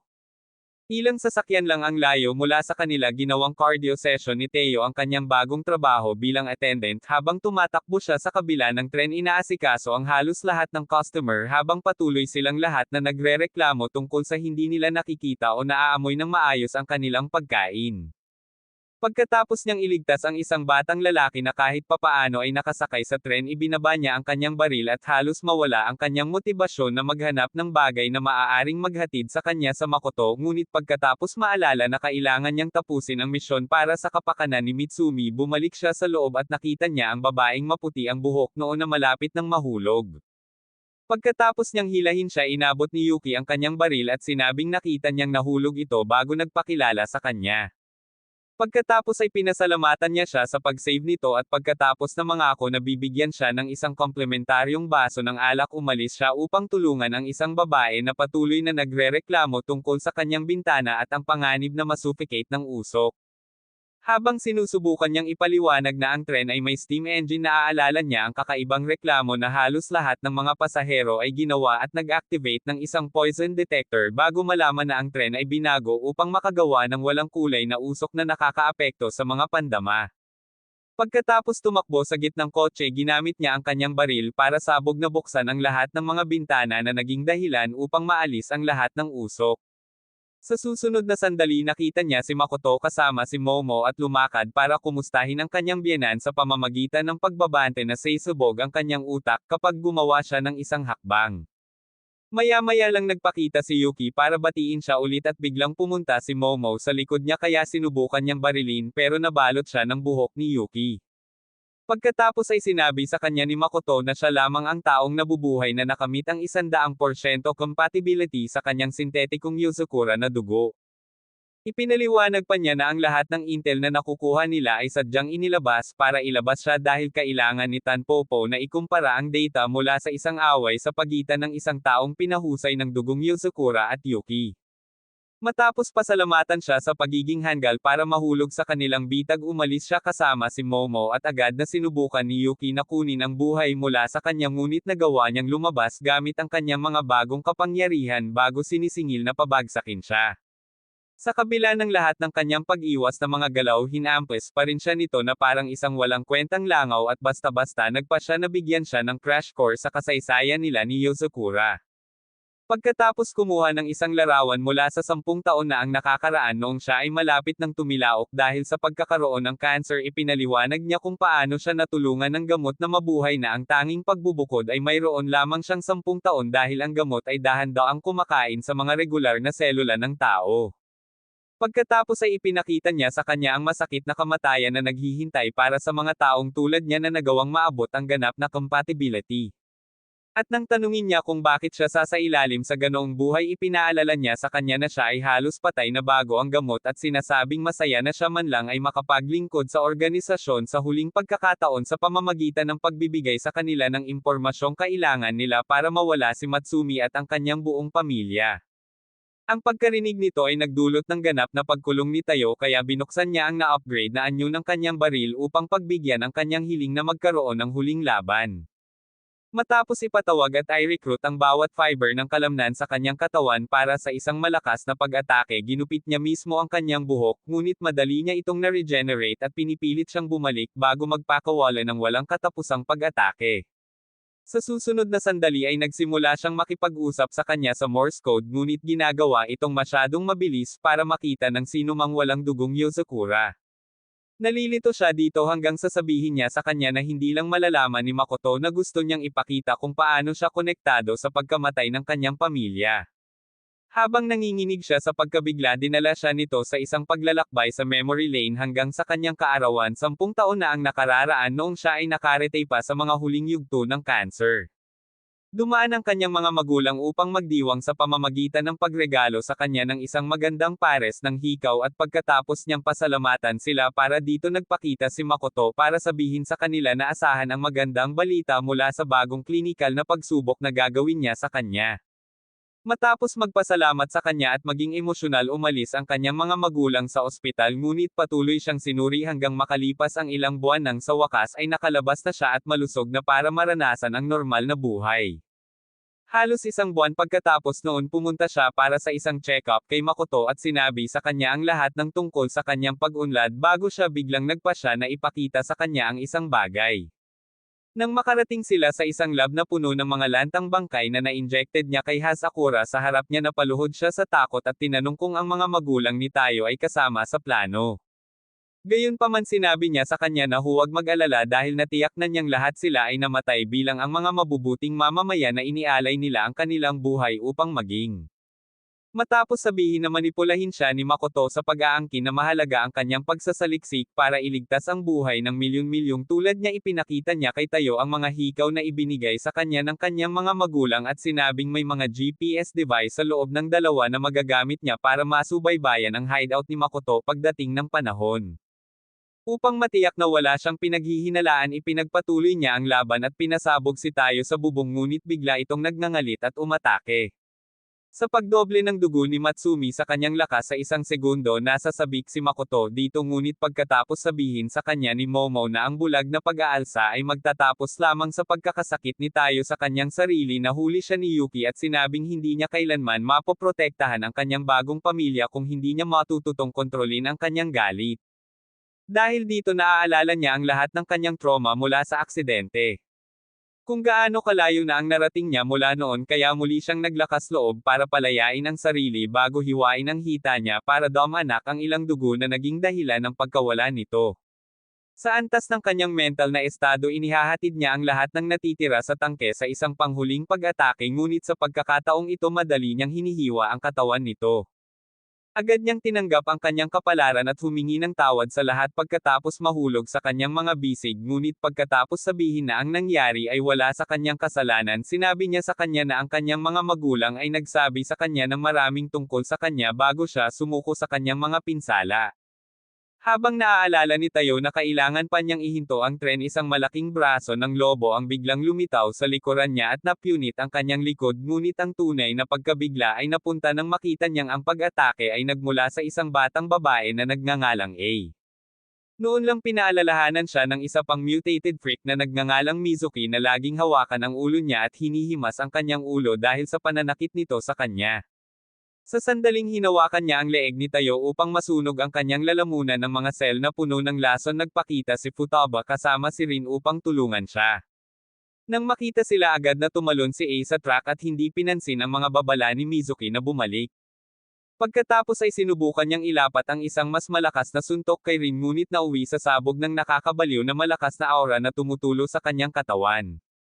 Nagpa siya si Mizuki na alagaan ang mga batang babae sa pamamagitan ng pagpapakawala ng nakamamatay na lason na gas na nakatatak sa kanyang DNA, ngunit sa tulong ni Rin madaling natunaw ito ni Futaba bago hinaipan ang tren at iniligtas si Tayo, habang si Mizuki naman ay nagpa siya na umatras kasama ang katawan ni A at Yuki. Sa isang lihim na isla, kinabukasan tinipon ni Makoto ang kanyang squad ng mutant freaks para sa isang party bago ang kanyang grand plan. Samantala, tumawag si Rin ng isang pulong kasama ang buong pamilya para sabihin sa kanila ang lokasyon ng isla na natuklasan nila salamat sa hikaw na kinuha ni Tayo sa katawan ni Yuki. Matapos silang lahat ay sumang-ayon na magkaroon ng magkasanib na invasive na misyon upang wakasan ang lahat ng mga plano ni Makoto ng isang beses, at para sa lahat nagpa siya si Tayo na i-upgrade ang kanyang kasanayan sa isa pang ilang araw ng matinding pagsasanay, at lahat ng iba ay nagkukusa upang simulan din ang paggawa ng mga paghahanda. Kinalaunan sa araw na iyon, sinubukan ni Tayo na ibalik ang kanyang baril at nakita si Ban sa kanyang drawer bago nagpakita rin si Keiko upang matiyak na hindi niya masyadong malalayo ang mga bagay-bagay. Tumungo sila sa lugar ng pagsasanay at ginugugol ni Ban ang halos buong linggo na dinadala ang katawan ni Tayo sa ganap na limitasyon nito. 2 araw bago ang misyon, nagpa siyang turuan siya tungkol sa ganap na pagkakaroon ng kontrol sa dugong Yozakura na dumadaloy sa kanyang mga ugat, at nasasabik si Tayo na makita kung ano ang kanyang pinlano para lamang makatanggap ng isang napakasarap na aralin sa salsa. Pagkatapos ng ilang minutong pag-ikot-ikot sa kanya, nanumpa siya na wala sa mga ito ang para sa kanyang sariling libangan bago biglang binaril sa mukha si Tayo sa point-blank range. Agad na tumakbo si Mitsumi upang tingnan siya, at matapos makita na kahit papaano ay nagawa niyang harangan ito sa huling millisecond gamit ang kanyang espada, humingi ng paumanhin si Ban sa pagsira nito. Nang makita ang mga senyales ng ganap na pag-activate sa kanyang pangalawang mata, at biglang binaril si Mitsumi. Muli hinaranggan ito ni Tayo, ngunit sa pagkakataong ito gamit ang kanyang kamay, at pagkatapos ipaliwanag ni Ban ang kanyang kakayahang patigasin ang lahat ng kanyang mga selula sa kalooban, nagbanta si Tayo na uukitin ang kanyang mukha kung sakaling hilahin muli niya ang isang bagay na napakapanganib. Sa susunod na sandali humingi ng paumanhin si Ban at sinabing isa itong kalokohan na pinlano niya sa tulong ni Mitsumi na nakasuot ng bulletproof na material sa buong panahon. Nang sumunod na gabi lahat sila ay nagtitipon sa paligid ng puno ng cherry blossom ng pamilya para sa isang malaking piging ng pamilya at magpalipas ng buong gabi sa pagpapakasaysa sa hindi mabilang na mga aktibidad upang maalis sa isip nila ang halos imposibleng misyon na kailangan nilang gampanan. Pagkatapos ng ilang oras na paglalaro umakyat si Mitsumi sa entablado upang ipaalam sa kanila ang plano ng misyon at sa sandaling matapos niya ang pagsasalita upang pasiglahin ang kanilang espirito kinaladkad ni Kyoichiro si Tayo sa lugar kung saan nila inilibing ang kanilang ina bago sabihin sa kanya na wala talaga ang katawan nito. Pagkatapos ay sinabi niya na pagkatapos niyang mawala noong gabing inatake si Mitsumi biglang nagsimulang gumawa ng napakaraming pag-unlad si Kanpopo sa kanilang pananaliksik at sa paggawa ng hasakura na nangangahulugan lamang na ginagamit nila ang kanyang katawan. Nang sabihin niyang kailangan nilang palihim na bawiin ito nang hindi sinasabi sa iba nagtanong si Tayo kung bakit siya magtitiwala sa kanya upang isakatuparan ang isang mahalagang misyon. Pagkatapos ay sinabi ni Kyoichiro na ang iba ay maaaring mawala ng kontrol sa kanilang mga emosyon kung malalaman nila na si Makoto ay nag-eeksperimento sa katawan ng kanilang ina.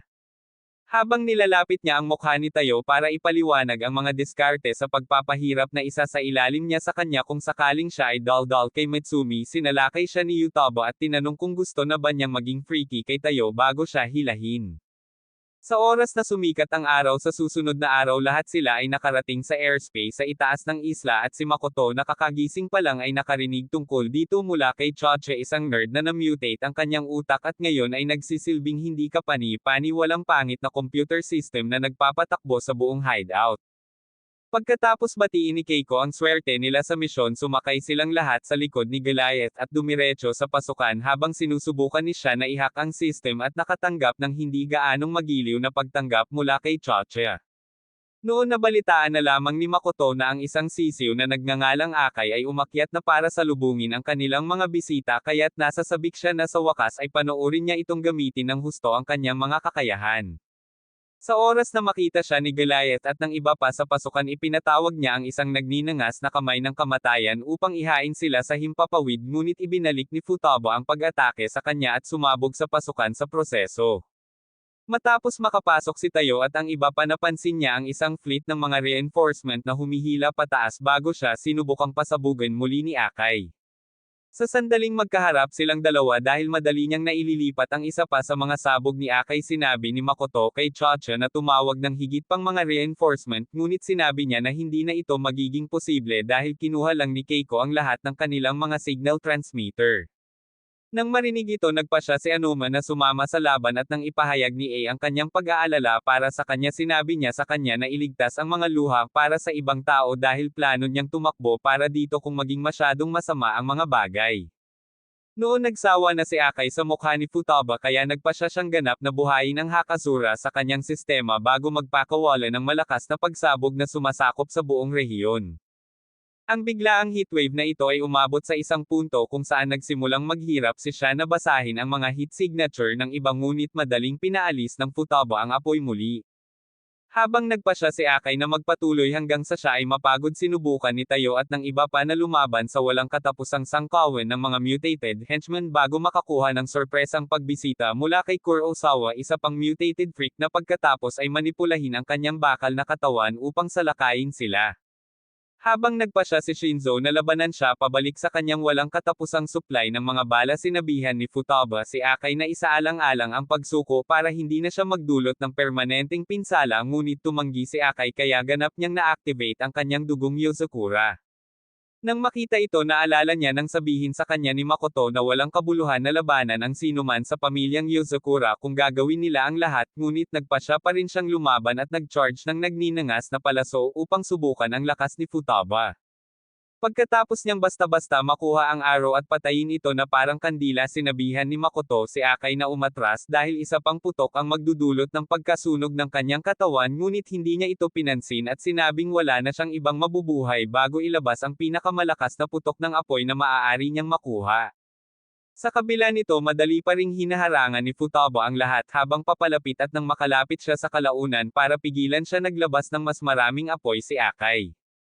Sa halip na pagbigyan ang kanyang hiling na wakasan ang lahat, hinaipan ni Futaba ang apoy na nagninanga sa kanyang katawan at sinabihan siyang humiga sa kanyang mga balikat saglit bago tawagan si Chien na sa wakas ay nahak sa karamihan ng mga istruktura sa base.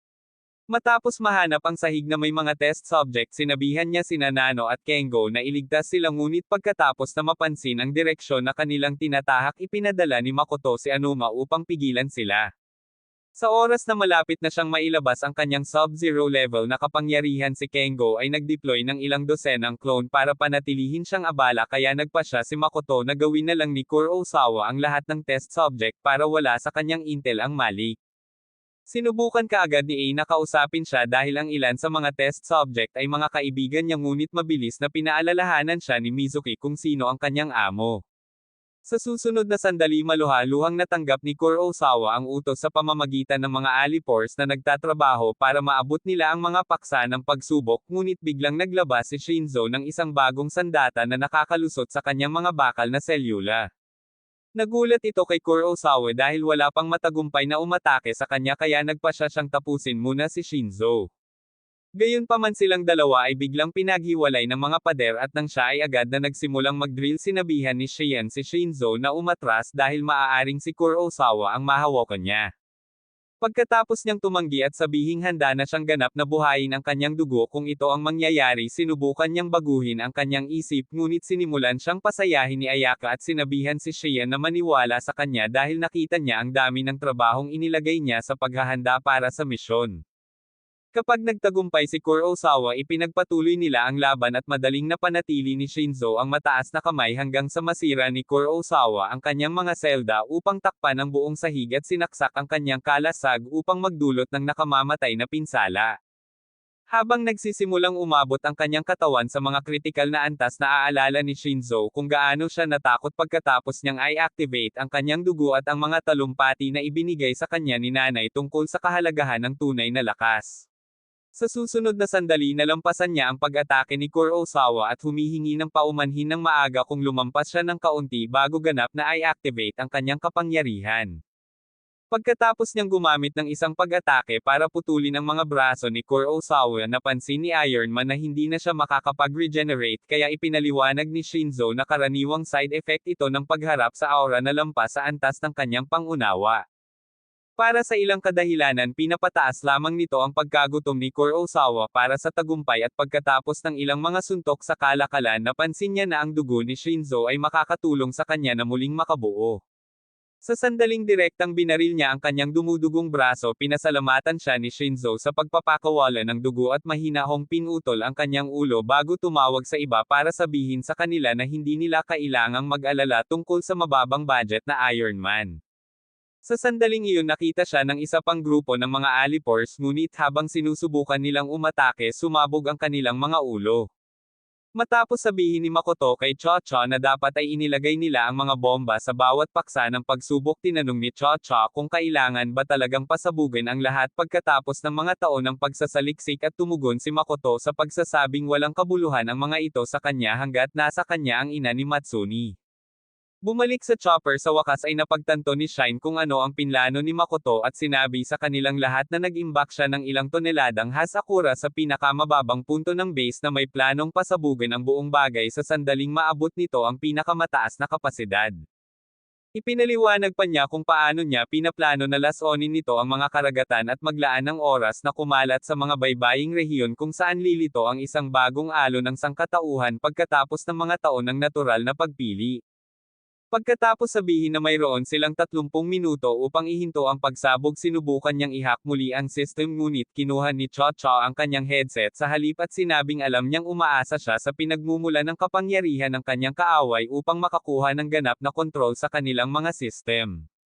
Sa sandaling iyon, pinatay ni Onuma ang huling pinagmumula ng kuryente at naghahanda si Cho-Cho na pasabugin ang isip ni Shine gamit ang kanyang isip, ngunit sa huling segundo binaliktad ni Kengo ang isa sa mga pinagmumula ng kuryente at sinabihan si Shine na huwag mag-alala bago i-deploy ang kanyang mga clone para takasan si Onuma. Sa tulong ni Shine, nagawa niyang iyon ang lahat ng pinagmumula ng kuryente, ngunit bago siya makarating sa huli, na-activate ni Onuma ang kanyang Hasakura at nakarating sa kanya sa tamang oras para sa huling showdown. Sa sandaling iyon gumawa ng panandaliang blackout si Shine at agad itong ginamit ni Kengo para ibunyag ang kanyang Onuma clone bago siya at Cho-Cho nalilito kaya huminto sila sa pagtitiwala sa isa't isa. Pagkatapos magpasya ni Kengo na ganap na i-activate ang kanyang mga kapangyarihan na abot ni Shine ang pinakamataas na kapasidad gamit ang headset at na-activate din ang kanya. Sa susunod na sandali nahanap ni Kengo ang orihinal na Onuma at sinimulang sabihin sa kanya ang bawat detalye ng kanyang miserableng pagkabata na naging dahilan upang tuluyang mawala ito sa kanya. Habang sinusubukang sakalin siya ni Onuma ibinalik niya ito sa dating hitsura ng buhay sa mga lansangan kasama ang kanyang lola bago niya isakripisyo ang sarili sa isang kakilakilabot na gabi ng taglamig upang panatilihing mainit-init siya. Ang pag-alala sa araw na iyon ay nagiging sanhi ng unti-unting pagkawala ng kontrol ni Onuma sa kanyang mga emosyon ngunit ginamit iyon ni Kengo bilang isang pagkakataon upang umapela sa kanyang sangkatauhan hanggang sa wakas ay nagpasya siyang talikuran ang madilim na bahagi at humingi ng paumanhin sa Cho-Cho. Sa sandaling iyon napagtanto ni Cho-Cho na siya ay binabantayan ng isang mas mataas na katalinuhan kaya sinabi sa kanya ni Shine na huwag masyadong mabigla at sinabi na dapat niyang sinubukang mabuhay habang mayroon siyang pagkakataon. Pagkatapos niyang pasabugin siya kasama ang control room dumating sina Kyoichiro at Taiyo sa huling palapag at sinira ang pinto upang salubungin si Makoto na naghihintay sa kanilang showdown. Nang sabihin ni Makoto na wala silang magagawa para iligtas ang sinuman nagalit si Taiyo ngunit sinabi sa kanya ni Kyoichiro na ito ay isang bitag upang siya ay palabanan dahil ang kanyang katawan ay nilagyan ng paraan upang pawiin ang pagsabog kung anumang malubhang pinsala ang natamo dito. Nang marinig iyon pinuri siya ni Makoto sa pag-uunawa nito ngunit sinabing hindi sila kailanman makakagawa ng anuman dahil nahuli lang si Naneo. Ilang segundo ang nakalipas tinulungan lang niya ang mga test subject na makatakas ng salakayin siya ni Ai at sumunod na malapit si Mizuki sa likuran upang patumbahin silang lahat gamit ang kanyang poison gas. Matapos i-neutralize ang lason gamit ang kanyang DNA sinubukan ni Naneo na makipag-usap sa kanya at ipinangako na ang kanyang pananaliksik ay makakapagpalaya sa kanila mula sa pangangailangan na mabuhay si Hasakura upang madali silang makabalik sa lipunan. Ngunit tinanggihan ni Mizuki ang alok at sinabing wala siyang gustong gawin sa isang lipunan na nag-iwan sa kanya na nabubulok sa kama ng ospital. Matapos siyang salakayin muli ni ay sinimula ni Mizuki ang pag-iniksyon ng mabibigat na dosis ng lason sa kanyang katawan. Habang siya ay naghihirap si Taiyo ay umuusok at nag-iisip ng paraan upang labanan hanggang sa magpakita sina Soy at Oga upang pigilan sina Mizuki at Ai. Matapos ding marinig ni Kyoichiro si Rin na nagpakita lang upang lumaban sa tabi ni Futaba naging optimistiko muli si Taiyo at nagpasya na ituon ang lahat ng kanyang atensyon kay Makoto. Bumalik sa research lab biglang nawala si Ai at nagpakawala ng mga pag-atake kina Soy at Oga habang sinasabi sa kanila na huwag siyang iuwi lamang. Habang nagpasya si Mizuki na ipagpatuloy ang pagkalason kay Naneo nagpasya siyang ganap na buhayin ang kanyang kapangyarihan at tinakpan ang buong silid ng mga crystallized na orbs na agad na nagkansela ng lahat ng lason na nailabas na niya. Pagkatapos niyang in-neutralize ang lason sa braso niya tinawag siya ni Oga para tingnan si Ai dahil bigla itong bumagsak. Sa mas malapit na inspection sinabi ni Soy na nakita niya ang kanyang reaksyon sa mga dating test subject bago sila binawian ng buhay. Agad niyang hinawakan ang kanyang paa upang subukang alisin ang mga epekto ng Hasakura ngunit lumalala ang kanyang kondisyon kaya sinabi sa kanya ni Mizuki na kailangan nilang balansehin ang kanyang mga cell sa isang taong may katulad na genetic makeup. Habang sinisimulan niyang ilipat ang ilan sa kanyang mga na-mutate na cell sa kanya dahan-dahan siyang ginagamot nito ngunit napansin ni Naneo na mga ngahulugan din ito ng kamatayan para sa kanya. Pagkatapos ay sinamantala ni Mizuki ang pagkakataon na sabihin sa kanila kung paano nila siya natagpuan ni Makoto sa isang mapang-abusong tahanan at tiniyak na hindi na siya mapahamak ng kanyang ina bago siya kunin. Gayunpaman dahil sa pagkagumo ni Makoto sa random na hindi nagpapalam sa mga tao na hindi niya nakitang kapaki-pakinabang ginamit niya na palaging panatilihing natatakot ito upang matiyak na magiging sapat ang kanyang lakas upang mabuhay. Nang marinig ito nakiusap si Ai sa kanya na manatili ngunit agad siyang humingi ng paumanhin sa pananakot sa kanya at nangako na hindi na niya kailangang magpahanga kahit kanino bago magbawa sa wala. Sa sandaling iyon dinidiskonekta ni Chien ang katawan ni Makoto mula sa mekanismo ng pagpapasabog kaya sinubukan ni Taiyo na usok siya ng isang malakas na putok ngunit itinuring niya ito na parang isang casual na hot shower. Habang sinusubukan niyang iset off ang bomba gamit ang kanyang telepono, pinutol ni Kyoichiro ang kanyang katawan ngunit sinabihan niya si Taiyo na manatiling alerto dahil tila sapat na ang lakas ni Makoto upang muling buuin ang kanyang sarili. Matapos niyang sabihin na nakahanap si Chien ng ilang intel na nagmumungkahi na siya ay nabubuhay ng higit sa isang siglo, inamin ito ni Makoto at sinabing nagsimula siyang magsaliksik sa kanilang pamilya pagkatapos ng ikalawang digmaang pandaigdig. Pagkatapos sabihin na wala silang magagawa para pigilan siya, ibinaba niya ang isang daliri at pinakawalan ang isang napakalaking halimaw na binubuo ng mga replika ng lahat ng nabago niya at tumungo sa huling silid upang iset ang bomba ng mag-isa. Gayunpaman, ginagamit ni Kyoichiro ang kanyang webs upang ilunsad si Taiyo sa pamamagitan ng halimaw para makapag-focus siya sa pagkatalo kay Makoto. Matapos sabihin sa kanya ni Chien na pigilin si Makoto sa loob ng 5 minuto hanggang sa makontrol niya ang sistema ng pagpapasabog, pinilit siya ni Taiyo sa lupa at nangako na tiyaking mabibigo siya, ngunit biglang sinaksak ni Makoto ang kanyang loob at nagbomba ng nakamamatay na dosis ng lason sa kanyang sistema. Sa susunod na sandali, ginamit niya ang kapangyarihan ng Yozakura na ninakaw niya mula sa mama ni Matsumi para i-scramble ang isip ni Taiyo sa mga imahe ng kanyang nakaraan. Matapos maubos ang halos bawat onsa ng enerhiya sa kanya, inipit niya siya sa dingding at tinurok siya ng higit pang lason, ngunit nagawa pa rin ni Taiyo na lumaban at pinutol ang kanyang mga paa. Gayunpaman, madaling na-regenerate ni Makoto ang mga ito bago i-activate ang mga nakakalason na selula na kanyang naka-embed sa katawan ni Taiyo sa panahon ng laban. Habang unti-unting nauubos ang kanyang puwersa sa buhay, binura ni Makoto ang natitira sa kanyang mga selula ng utak at nagpasyang bigyan siya ng huling talumpati para bigyang katwiran ang kanyang misyon na i-mutate ang buong planeta. Sa sandaling iyon, naramdaman ni Matsumi ang pagbabawas ng pulso ni Taiyo sa pamamagitan ng kanyang singsing, kaya hinawakan niya ito malapit sa kanyang puso at naglilipat ng enerhiya sa kanya. Makalipas ang ilang sandali, na kumpleto ni Makoto ang kanyang yap session at nagpa siya na alisin si Taiyo sa kanyang paghihirap, ngunit pagkatapos na durugin siya sa lupa, bumangon muli si Taiyo at nagpakawala ng isang nakakabaliw na sabog ng kuryente na palm unit sa mga braso ni Makoto bago paputukin ang lahat ng mga tangke ng Hazakura. Tulad ng pagkatapos ay sinubukan niyang sabihin kay Chien na ang misyon ay isang tagumpay. Muli siyang inatake ni Makoto bago ihayag na siya ay karaniwang ginawang tangke at ngayon ay kailangan lamang na pasabugin ang kanyang sarili para makapasok ang Hazakura sa karagatan. Nang marinig ito, sinubukan siyang pigilan ni Taiyo, ngunit sa wakas ay nagpakita si Kyoichiro at ang iba pa para tumulong. Sa susunod na sandali, sinimulan ni Kengo ang isang kombinasyong pag-atake sa pamamagitan ng paggawa ng kanyang mga clone sa mga drills para buksan ang mga hawak sa katawan ni Makoto. Pagkatapos ay ibinuhos ni Nanaw ang kanyang mga lason sa buong katawan niya para maging sapat siyang mahina para sa isang malakas na sonic blast mula sa Futaba at Kyoichiro.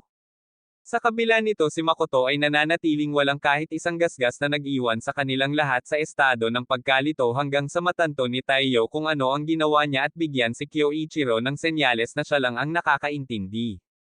Pagkatapos sabihin ni Kyoichiro ang iba sa kanila na mapunta sa posisyon para sa isang bagong pag-atake kasama si Taiyo bilang nangunguna, tinawag siya ni Makoto na tanga para sa paglalagay ng pinakamahina sa kanila sa harapan.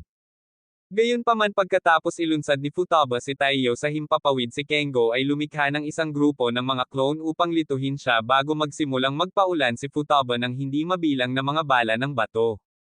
Habang ipinapaalala ni Makoto sa kanila na ang regular na material ay hindi maaaring tumago sa kanya, sinabi ni Kyoichiro sa kanila na palakasin ang mga pag-atake upang panatilihing magambala siya mula sa katotohanan na ang isa sa mga bala ay talagang si Kyoichiro na binaril lamang pababa sa sikretong sahig sa ilalim niya kung saan inilalagay ang katawan ng ina ni Matsumi. Tulad ng nakikita niya ang kapsula na ginamit upang mag-imbak sa kanya, napansin niya ang isang web ng mga sinulid na konektado dito at pagkatapos na hawakan ang isa, si Makoto ay kumonekta dito upang sabihin sa kanya na ang pagputol ng isa ay haantong sa isang pagsabog na magiging sapat na malakas upang sirain siya. Gayunpaman, nagpa siya pa rin si Taiyo na isakripisyo ang kanyang sarili sa pamamagitan ng paghiwa-hiwalay ng mga piraso at pagpapasabog sa buong sahig na iniwan ng Makoto na walang sapat na dugo ng Yozakura upang mapanatili ang kanyang kasalukuyang anyo. Upang matiyak na magtatagumpay ang kanyang plano, mabilis niyang sinubukang pasabugin ang kanyang sarili, ngunit tinanggap ni Futaba ang putok at habang ang iba ay humalili sa pag-atake sa kanya, ginamit ni Taiyo ang hardening effect na itinuro sa kanya ni Ba na manatiling buhay. Matapos sumama sa laban para ihatid ang huling suntok kay Makoto, ibinaba niya si Kyoichiro sa malamig na silid upang mabuhat niya ang katawan ng kanilang ina. Sa loob lamang ng ilang oras madadala si Makoto sa isang maximum na selda ng seguridad habang si A at ang iba pa ay dinadala sa mga correctional facility para sa rehabilitasyon. Pagkaraan ng mga araw sinubukan ni Taiyo na bumalik sa kanyang regular na buhay sa mansyon, ngunit pagkatapos niyang makita si Matsumi na nakasuot ng damit pangkasal, inilipat ni Kengo ang kanyang damit sa isang tuxedo bago sinabihan siya ni Futaba at ng iba pa na maghanda para sa isang maayos na kasal. Pagkatapos lumabas din sina Ban at Keiko para sa seremonya, ginugugol nila ang natitirang bahagi ng araw sa pagdiriwang ng mga lovebird kasama ang isang grupo ng mga kaibigan mula sa underworld.